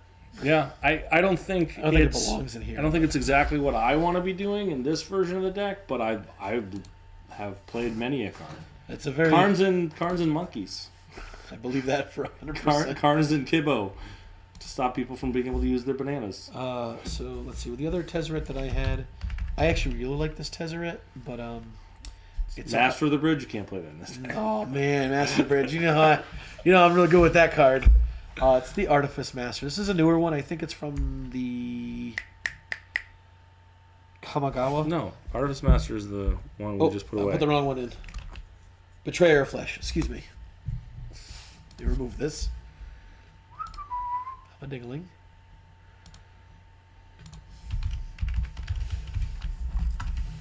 So the reason I like the Betrayer is it only takes 2 turns to ultimate it, or 3 turns technically. But it's 4 mana, which is lower, and it says the first activated ability of an artifact you activate each turn costs 2 less to activate, so you get a little discount with it. But then its +1 is to draw 2 cards, then discard 2 cards unless you discard an artifact. That just lets you filter on its plus. Which isn't that that's a thirst for knowledge. Yep. And then it has a -2 to make an artifact into an artifact creature. If it's not a vehicle, it has base power toughness 4/4. Not a great ability, but then the emblem on this bad boy, because it's something I think you could achieve. It says at -6, you get an emblem with whenever an artifact you control becomes tapped, draw a card. Could also be a downside. You could deck You yourself. can deck yourself. It's not a May. You have to draw. However, that emblem I have gotten to so many times in Commander games because it only takes a couple turns and people don't really look at it because the first 2 abilities are kind of but they never, like most people don't consider, you're going to ultimate your Planeswalker unless it's like one of the really crazy ones. But I found that this has been surprisingly good for me. Cast it, plus it, minus it? Yeah. It's not... Or cast it, plus it, Karn's Bastion, make an emblem. It's powerful. I don't know if it, like I said, I don't think it fits the strategy because we're not activating a lot of artifacts for mana cost. So like losing that, not using that ability kind of makes the card a little weaker, right? What do you mean, our mana rocks? Well, we don't pay 2 mana. It says it makes artifacts activate cost 2 less. Yeah, that's kind of flavor text. The reason that's really neat though is it doesn't have the stipulation of it doesn't reduce it to 1 or less or down to 1. You can literally make it cost down to 0 with this, which is cool. So if you have like a what's the Strand Resonator and stuff like that, Monolith, but it's only the first time. Oh. Yeah. It's only good once. Yeah. I don't know about that. So I said it's only good one time, but definitely a card worth considering if you have one or need cheaper ways to draw cards and try to get to. Maybe your games go a little slower. I love that card, though. And then just Big Daddy Ugin, Spirit Dragon is just defeat the board. If you don't need it, that's totally fine. Yeah, I don't think it's necessary. I still think that being an artifact list, though, you're going to just have oodles of mana sitting around and often not have anything to do with it. So particularly of the colorless colorless variety. This card comes down, everybody groans. Ugh. Cool thing is because you're playing so many colorless things, it generally won't completely wrath you out. Alrighty. So that's all my walkers. Let's see here. Check the list here. You got any other cards you were thinking for this you want to talk about? Do you want to go into instants and sorceries yet? Or what are you kind of interaction? I have an interaction list. I've got some filtering / tutoring type stuff. And then just some other like generically fun or good cards. We've kind of already gone over this. You're not going to put Crystalline Giant in. No. You probably, so I have like Hangerback on this list and Stonecoil Serpent. Wasn't sure how you feel about these cards. I like them because they're X spells. Yep, Walking Ballistas. Oh, that's a Hangerback Walker. That's Hangerback Walker. So also, Mecha Godzilla Battle Fortress. Yeah, so cool. That seems like fun to play. Yeah, Hangerback Walker. If you don't know it, just look at it. It's an amazing card. Construct does everything. Makes a bunch of dudes, gets big. It's really good with the Cards Bastion. It's very, very good with Unwinding Clock down here. Unwinding Clock untaps all artifacts you control during each other player's untap step. So basically in one turn cycle, you get to put 4 counters on your... How about if you also have a Steel Overseer? Yeah, it gets pretty big pretty quick. And also the fact that it's an X spell means if you just have a ton of mana lying around, you just dump it on the field. Even cooler being an X spell, a lot of people are probably not sure about this or don't know this, but if you have cost reducers out, you can apply those to the X. So if you have 2 cost reducers out, you can technically play this for free with a counter on it. Yeah. Which is sometimes will come up as important. So there's that one. I like Stonecoil Serpent, but I wasn't sure how you felt about it. I like it. It's a cool card. I don't know that the list needs it. Probably not. I like that it's like a keyword soup, and it's just a single X spell. Where you can just make a gigantic reach trampling protection for multicolor creature. Oh yeah. However, it just wrecks people. Totally reasonable to not play it in the deck. We don't want to overdo, what we're doing here, but definitely think it's a sweet card. Let's see here.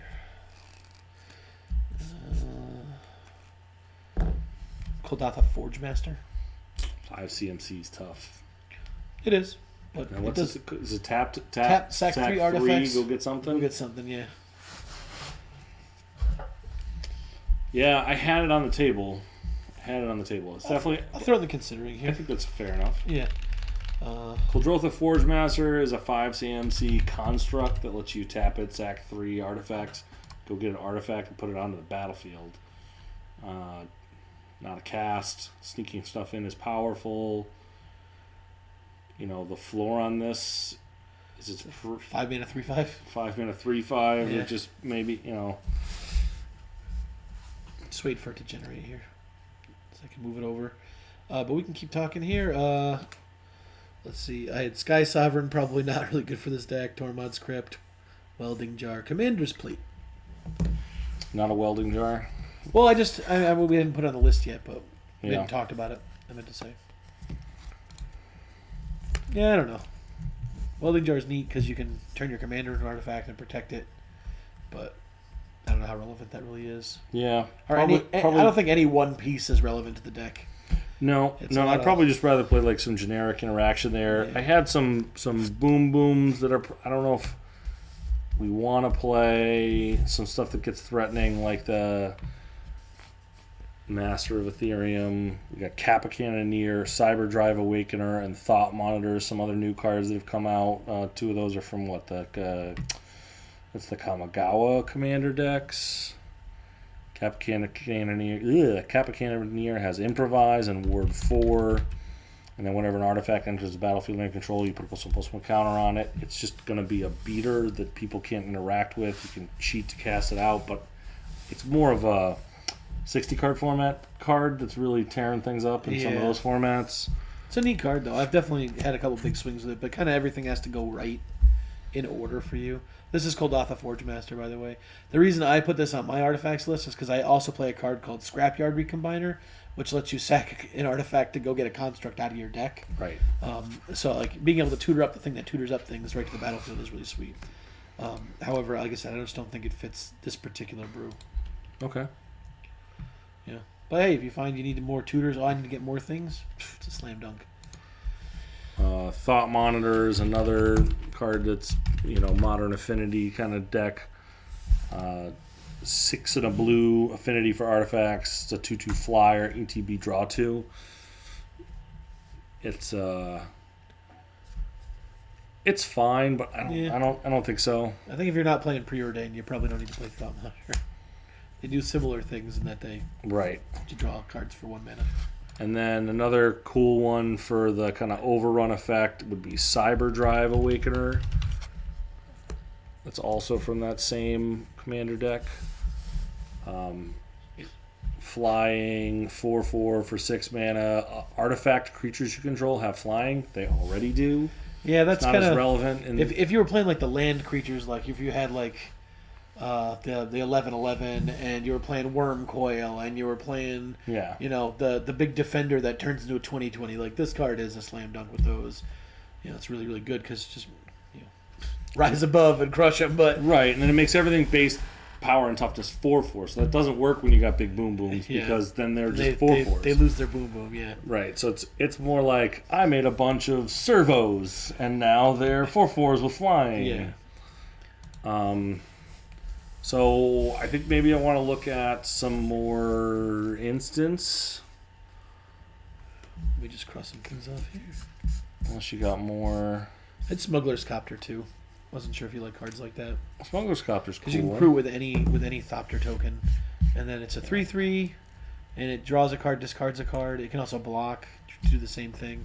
Wasn't sure how you felt about it. Honestly, looking at the list now, I don't think it's really all that relevant. I think that plays better in the Emery deck. It definitely does, yeah. If you're looking to play with the graveyard as like a main resource, this card is very, very good. Now I want to also build an Emery deck. I keep saying we have a brew stream. Alrighty. Let's see here. What else did I have? I have a bunch of other unique cards that might fit the deck, like Traxos, Stoneforge Masterwork. I don't think this is really necessary, the Stoneforge Masterwork or Traxos, so we don't have to worry about it. Okay, they're fun. I mean, Traxos is. The thing is slaps. but the thing is, you're just going to be crushing in the air with Thopters. Why spend all this time trying to manage a 7/7 trampler on the ground? It also costs 4 mana, which is, even with reducers, is kind of heavy for what your game plan is. If you were doing something to combo with it, playing that 0 mana artifact that you can tap the creature it's equipped to make a mana, that seems like it'd be really good because it has an untap ability and stuff like that. But sure. I just don't think it fits what you're doing. You're kind of taking to the skies, controlling everything, drawing all the cards, and then just dropping a big thing and killing everybody. Yeah, that's what it looks like. Next one I had after that, we don't like Revoker, Sorcerer Spyglass. So Walking Ballista. I wasn't sure if you wanted to play this card. I like Walking Ballista as a mana dump. I like it as an infinite mana outlet to win the game. I have a hard time leaving home without it. I like it because it's just removal on a stick. And you can get it back with Buried Ruin or anything else like that. It's also just it's also a combo piece with your Hull Breacher if you have Forsaken Monument out, because you can just play it for 0. Sure. It'll still be a 2/2, which is sweet. And you got Commander's Plate. Commander's Plate on here. Yeah, I wasn't sure if you felt losing Sai is kind of it kind of hurts the deck. I think I'd rather just hold up some counter spells. Totally reasonable. You got Jorva's Toolbox on your list. I put it on there for you, buddy. I know how much you love that card. Not in this list as much. Jorva's Toolbox is a cute little artifact bug that lets you regenerate artifact creatures. I love it in artifact decks, but mainly in ones where you want to have protection for an artifact creature that's a real threat. Really, I put it on there just because I wanted to talk. I wanted to say, what about this one? Then have you shake your head. But Grafdigger's Cage, we really... we could play, but I I mean, you could. We would put Pithing Needle in. I don't think Lightning you need it, though. Greaves, Swiftfoot Boots. Like, to me, like, the stacks type pieces, like, if you play 1 or 2, they generally don't have much of an impact on the game. You really want to, like, lock out lots of avenues for different players. Right, I'm with you. So, like, for me, like, yes, Urga's Saga gets it, which is nice. You could fabricate for it in the right matchup, but I think a lot of times it's just going to be, like, pay 1, make a Thopter, and that's all it does. So I don't think it's reasonable to play. I do have Greaves and Boots on here because Sai is your game plan, and they are both very good protective cards. Yeah, they're hard to play because they kind of like don't do anything else. But Lightning Greaves actually pretty solid when you get a big beater out there. Yes, I don't know if you want to play it, but I'm just gonna throw them both on here. And we can cut them if we need to. Okay. Personally, I think these protect better than I saw it here a minute ago, Spellskite, because these are just like consistent protection, proactive. Where Spellskite's a reactive protection. Sure. And then the last one I had on my list, out of all the cards, was Mirage Mirror. Don't think you need this card for this deck. I like it because sometimes you just get to copy something really cool. It's a 3-mana artifact. You pay 2 to copy a artifact, enchantment, land, or creature at instant speed. It's really hard to kill it because you could just copy a land in response to most removal spells. And you can run some shenanigans where you stack the triggers, but we don't have to talk about that right now. Oh boy, now you're talking some Kinnan stuff. You could, but I like it too because it can just copy, like, for a turn you can copy your Kindred Discovery and draw twice as many cards. You can copy your Reconnaissance Mission and draw more cards. You can copy Heuristic Study on somebody else's turn, so now their cards you have to pay 2 mana per spell. You can copy, one of the cards I really like copying with it is one of the cost reducers. You can also turn it into a powerful. Somebody else puts down a really cool, powerful enchantment like, I don't know, Shared Animosity. You could copy it for your team, and then all of a sudden you got a big beater team. Also, just paying 2 to make a second Mystic Forge where you want to clear a card off the top. Yeah. It has a lot of utility. I think it's a sweet card. Copy Isle of Oblivion, tap it to draw a second card that turn. You know, it just has a lot of utility, and I think that people overlook utility sometimes. And it's one of my more favorite cards in that aspect. I gotcha. I've put it in a lot of decks. A lot of green decks really like it too,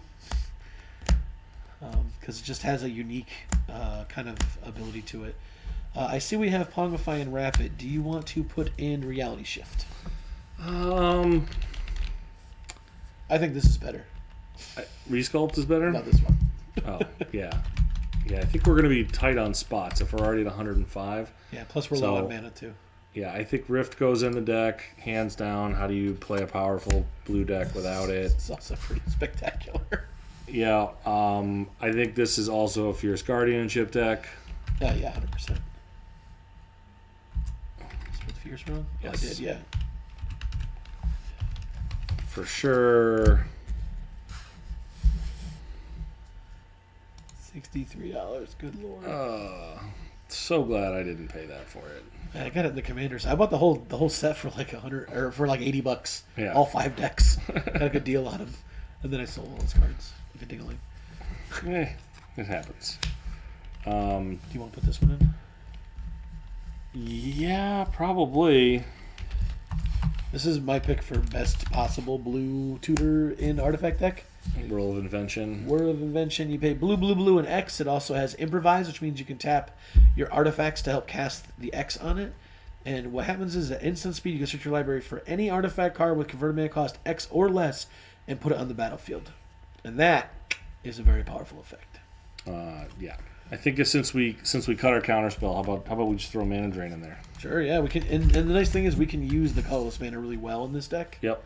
Whereas, like, a lot of Mana Drain decks, to me, I'm like, oh, that's just counterspell, okay.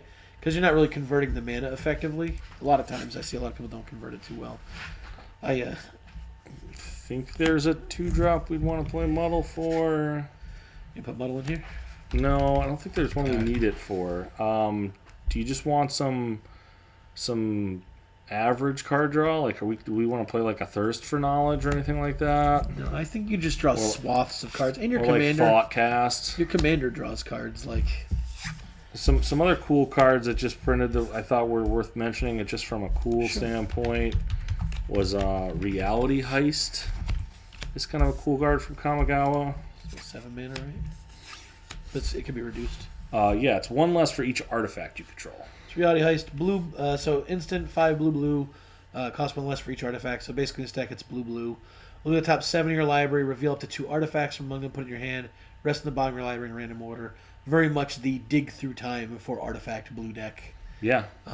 If you like it, I think it's totally reasonable to keep in here. It's fine. I think it's probably. Do you think it's better than Machinate? I think it is. Yeah. All right. Well, at least sideboard that out for now. All right. I just wanted to showcase some of the new tech that is available for this. Anchor to Reality. Anchor to Reality is another card. Features the jellyfish equipment. The reality chip is in the art.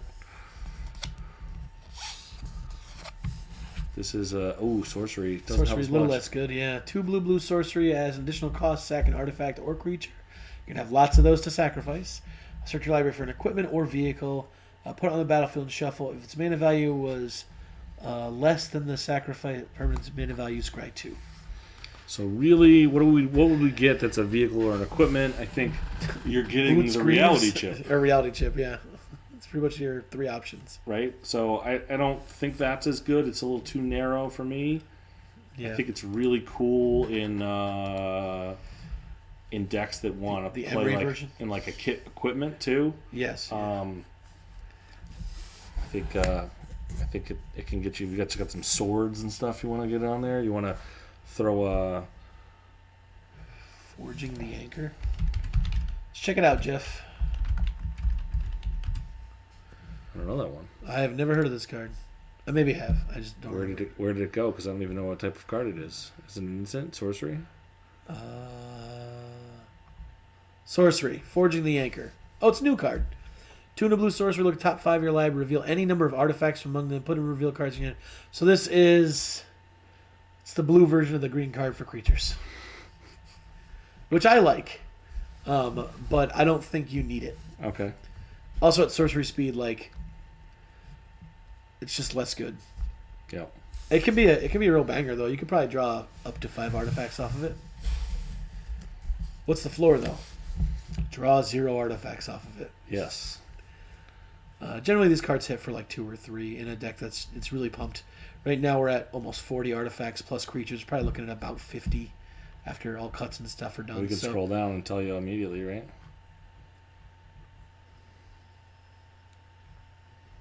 Where are the type ones? It's in there somewhere. It's on a bar. Yeah, I just don't see the bar. Keep scrolling. Is it all the way at the bottom? Oh, it's down here. Oh, there it is. So 58 artifacts right now? Yeah. Seems pretty good. Yeah. I mean, if you're going to slam... And you know what? This gives you another reason to play the artifact lands, too. Because you can still grab those off of it. Yeah, it's fine. It's still drawing cards, you know? 3 mana is it better than Thirst for Knowledge? Better than Heuristic Study. Get out of here with that poll. I'm messing with you. Yeah, I think it's better than Thirst for Knowledge. It doesn't require you to discard anything. And also, I mean, Thirst is an instant, and it just draws cards guaranteed. This is not a guarantee. It has a very low floor of you could just brick with it. And it is a sorcery. So I can see those being the 2 downsides. But the question is the floor too low for the ceiling being you could draw up to 5 cards for 3 mana? You know? I think you're probably going to hit with about 50 to 60 artifacts, you're probably hitting in the 2 to 4 range more often. But you're going to hit some ones with it. Are you going to be too disappointed to just cantrip this for 3? But every once in a while you are just going to slam 5 and just annoy your opponents. Right. So, I mean, I totally consider this card. I think it's sweet in this deck. Good suggestion from Jeff over here. My only downside, I really wish it was an instant.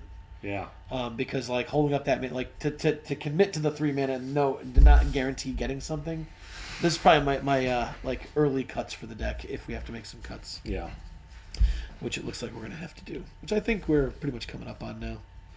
I've kind of gone through all the things that I want to talk about. You have a few more here. Another new card is Perplexing Test.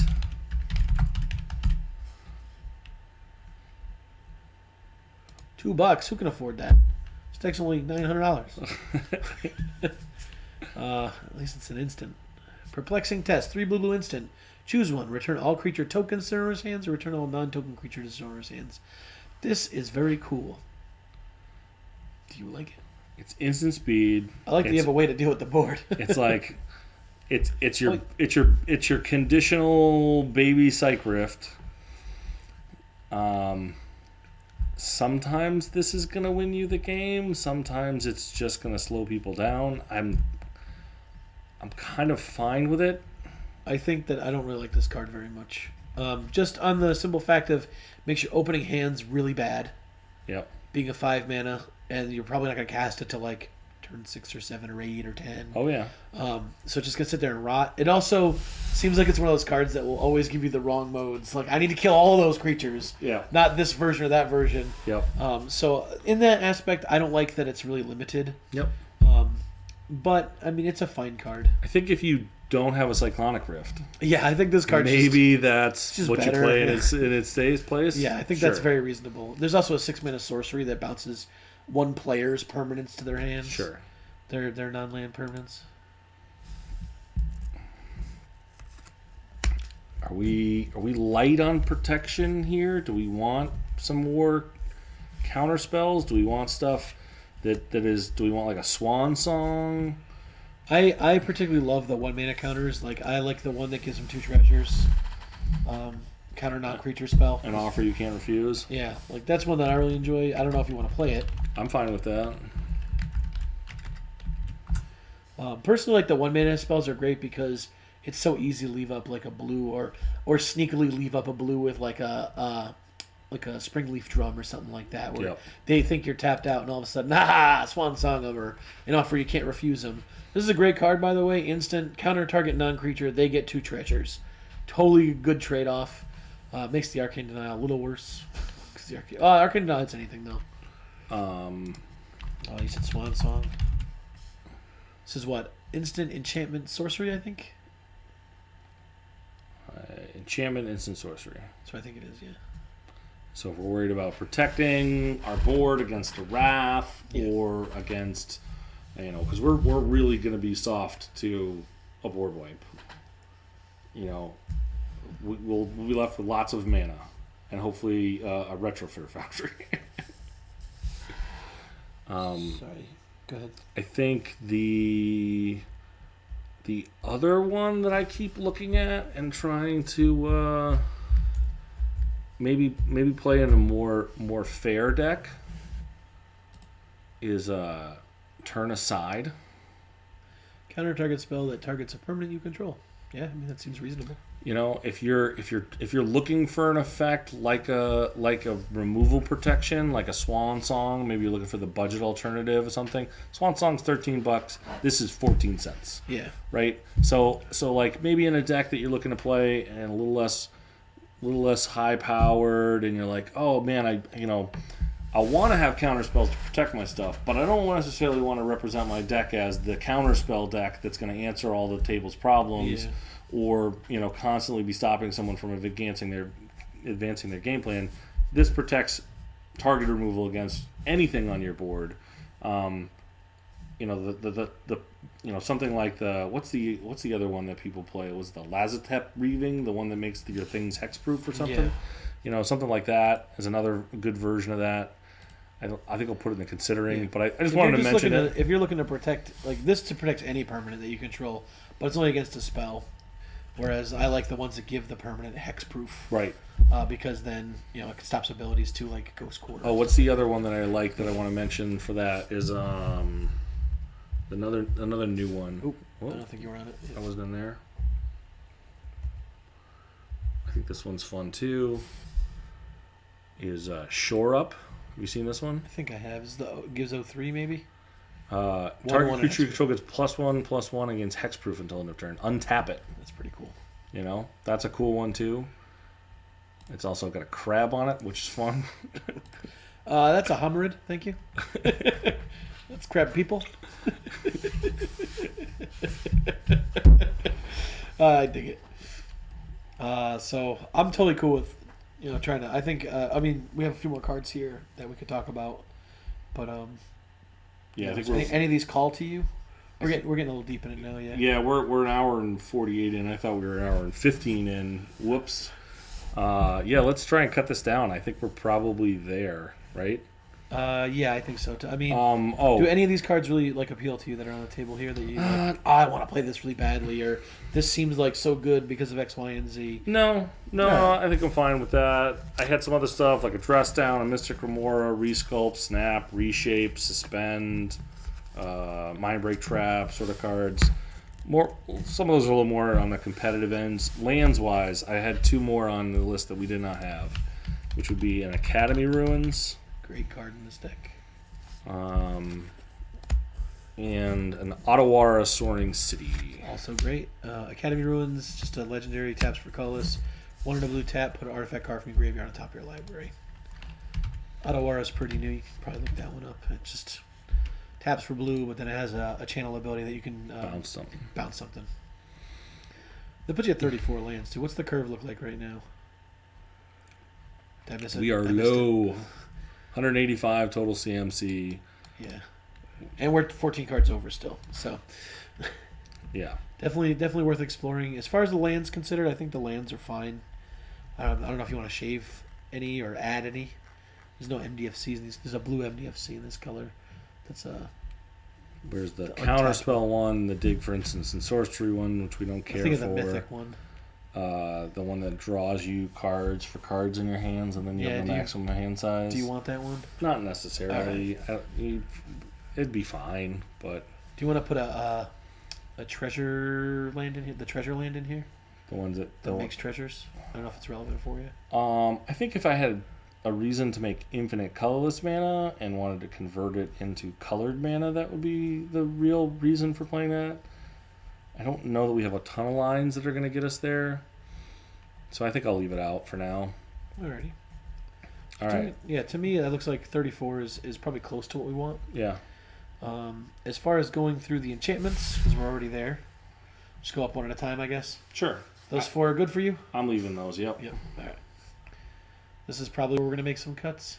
Yep. I think the Manifold key is probably weak. It feels really weak. The map is kind of eh. Yeah, there's It's no, fine. there's no The land that we the like. crypt is okay, but I think this card is a, like I said, if you're, when it's good, it's great. When it's bad, it's just a thunder, you know? Yep. So for me, I would have no problem cutting this because you're not playing a lot of cards in line with it. Is it our only piece of graveyard hate in the entire deck, though? It's likely our only piece of graveyard hate in the entire deck. Is that... How do you feel about that? Don't care? Throw it away? Well, I play a lot of graveyard decks, so you probably want to keep that in there. To be fair, we play a lot together, you know? Yeah, I think it's good to have one piece. I think especially one that's tutorable. Totally fine, with yeah. the Urza Saga And it's stuff like it's that. a freebie when you play your... yeah. I can see cutting the Mirage Mirror if you don't really Sure, like this card throw too that much. one back. Move to considering that one. Let's see here. We did say Semblance Anvil is a pretty easy cut if you want Sure. to, although it's powerful. It's a hell of a cost reducer. Yeah, it's tough. It's, I've never played with it before, so it's hard for me to really judge the power on it. I'd be okay cutting Iker Wellspring though. Yeah, that's fine. Junk that. Throw that thing in the garbage. Not in the trash. Just in a, a more budgety or less this version of the deck. Let's keep moving up here. See if we can. Do you want to? Oh, what do you got? We got a lot of rocks. We've got all the rocks. All the rocks on rocks on rocks. Is there anything I don't love here? Probably what the worst one is the Fractured Power Stone. If you wanted to cut one, that's probably the worst one. Sure. But still, I let's leave it for now. Worst is a pretty relative term. Like, this is basically only going to tap for colorless 100% of the time. Right. 99.99% of the time. One little iota of better, yeah. Like, Mindstone's great, in my opinion. Jeweled Amulet's kind of eh. It's fine. It works with your Hull Breacher, though. That's why we kept it in there. So is the Mana Crypt. I want to keep the artifact package kind of high, too. Yeah, I'm with you. I think this is... I mean, the map is probably the only thing that's like potentially cuttable from this list. Yeah, I would cut the map. What are we getting with the map? You got some good ones. You really do. You got Ottawara, which gives you interaction at instant speed with the map. So you can leave the map out there and actually convert it into an Ottawara if you needed it. You got some pretty good boom booms here. Academy Ruins, Buried Ruin, get you artifacts back. Cephalid Coliseum, you're not going to play it. Let's leave it for now. Bastion Saga, I think it's actually pretty good. Okay, let's leave it. Yeah. So let's leave the artifact package, and we'll come back to it if we have to. Okay. Instance, those all look amazing to me. Is the Reality Heist the most cuttable one? It's probably the most cuttable one. Yeah. Like, do you need this when you also have this? No. Let's put that in considering, because we got to be a little more ruthless here. Yeah. Coming up on the 2 Forge and the Anchor, probably we'll move this to the board just Sure. because you can whiff on it. You had Fabricate here. Did you have the other one that does it too?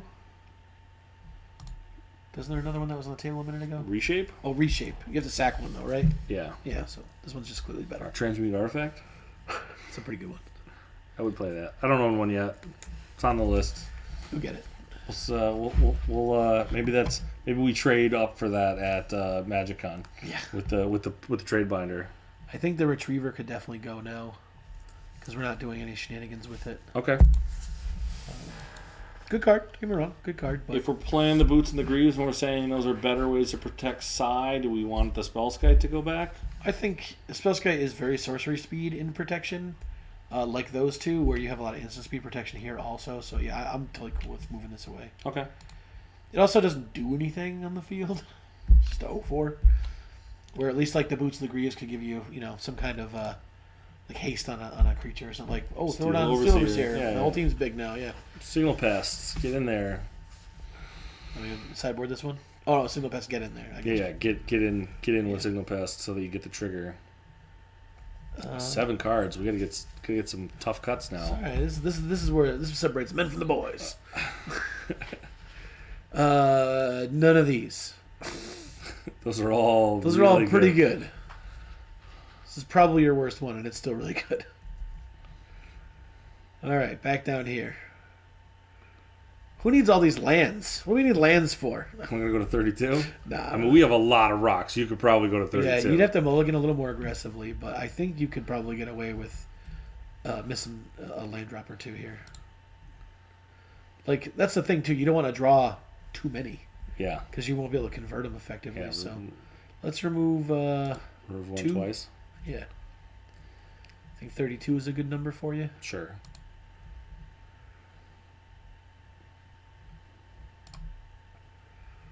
All right, 5 cards left.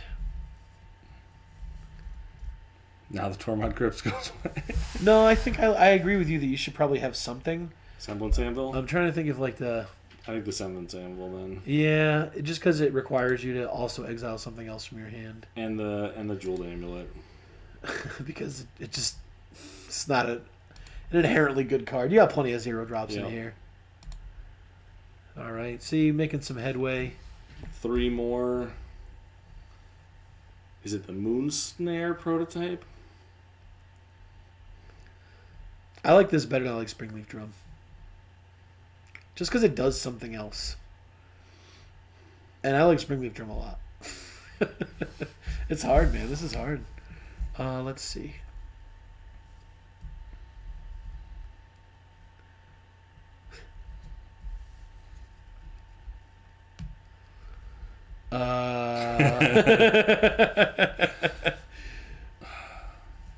Retrofitters, just so powerful.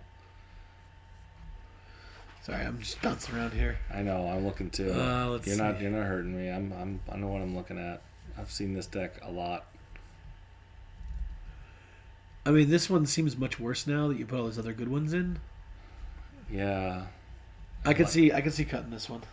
Okay, fine. It's a good card. Don't get me wrong, but they're all good at this point, right? Yeah, we are. This is a list.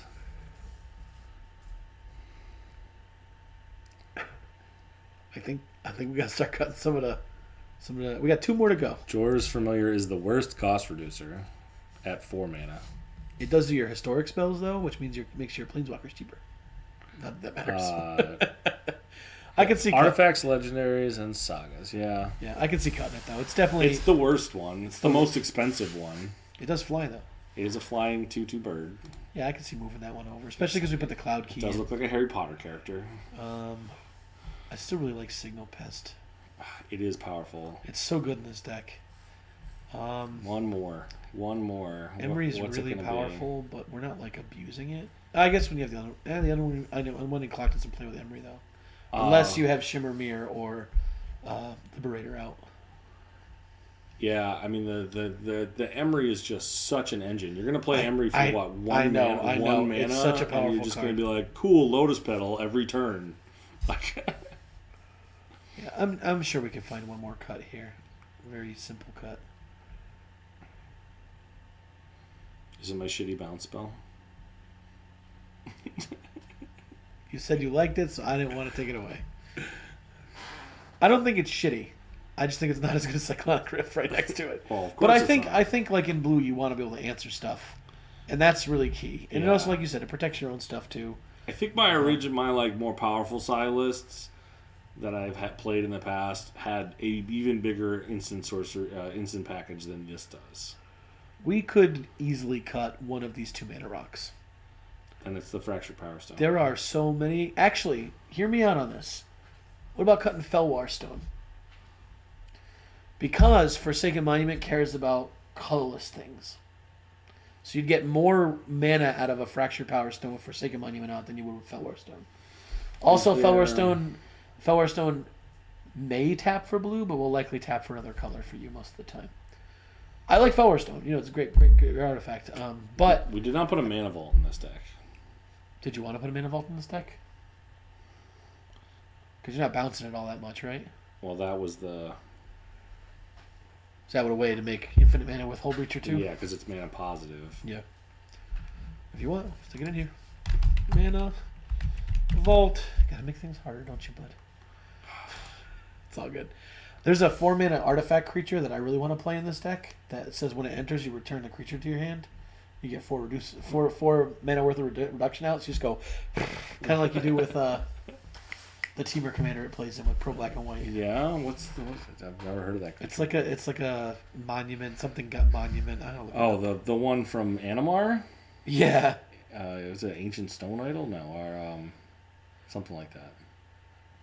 Yeah, something like that. Forgotten Ancient. I don't know. I can't remember the name of it, but it's just... All right. If you get enough reducers out... I'm doing it to you. No, it's fine. You do what you like. I just said, to me, I think Fractured Power Stone is just stronger in this deck than Felwar Stone is. That's all. Because colorless pips are just more relevant. Do we want to get rid of one of the boots of the Greaves? No? I don't think so. I think they're just too strong. Because they just proactively protect your commander without having to do any work at all. And they're artifacts that, keep... they trigger your commander. But you could probably... This is a tight list. I've played this deck so much.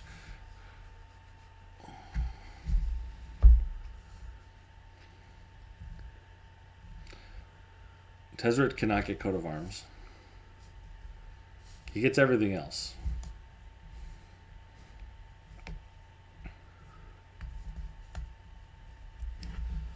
Yeah, I don't know. He seems kind of... What are we getting with him? You get pretty much most artifacts in your deck. It goes and gets the Mystic Forge, which is nice. It gets the top. Yeah. My biggest Biden of Thassa. My biggest argument is that it's basically a 5-mana tutor, and then it'll get attacked down. Unless you have a Thopterist, which you likely will, but I don't know how relevant that +1 is for you, especially if you're playing such a lean game plan. It's also 5 mana at sorcery speed to cast. I'm 1,000% minusing this immediately to go get something. The question is, can I get away with doing it twice? That's not likely. That's right. Once you're fine with twice, you're like, I've won the game. Will you get to untap 2 artifacts the following turn with it? Because then it'll start to generate value. No, it's you're minusing to get a 1-drop and a 3-drop, or a 1-drop and a 2-drop. If you get to do it twice, you're not plussing that thing. Is the flash that relevant for you? That you can just cut Shimmer Mirror here? Yeah, let's just cut Shimmer Mirror. It's pretty weak. Liberator's just better. Yep, let's cut Shimmer Mirror. Yeah, I don't think that the flash is that important. It's not. Especially if you get a reducer or 2 out there, you're gonna be able to just play your artifacts for free and hold up your interaction mana. I'm good with it. It's 10:30. You're good with it. I'm good with it. We have been here. 2 we hours, have lamented a very long time on a deck that already existed when we started the stream versus starting from zero. Final artifact count. Missed it again. It's right down here. 49. Pretty good. Pretty good. Every other card, basically. Oh, without Psy in there, it's literally 50% of the deck is artifacts. So, yeah. All right. Looks good to me. I think we've made it to the end. Thanks for joining us. I think we're gonna maybe look at doing this again. What we got next week, and then is that it, or we got 2 more weeks? I think we have 2 more weeks. 2 more Mondays. 2 more Mondays at least, yeah. Right, before we leave for Philly. So we got 2 more Mondays. We'll probably look at maybe tuning up one of Rich's decks next week. Trying to come up with one of his favorites to bring back. Maybe we can dial that in, and hopefully we get to play these with you guys at Philly. That'd be sweet. All right. Sounds great to me. Everybody have a great night. Have a great night.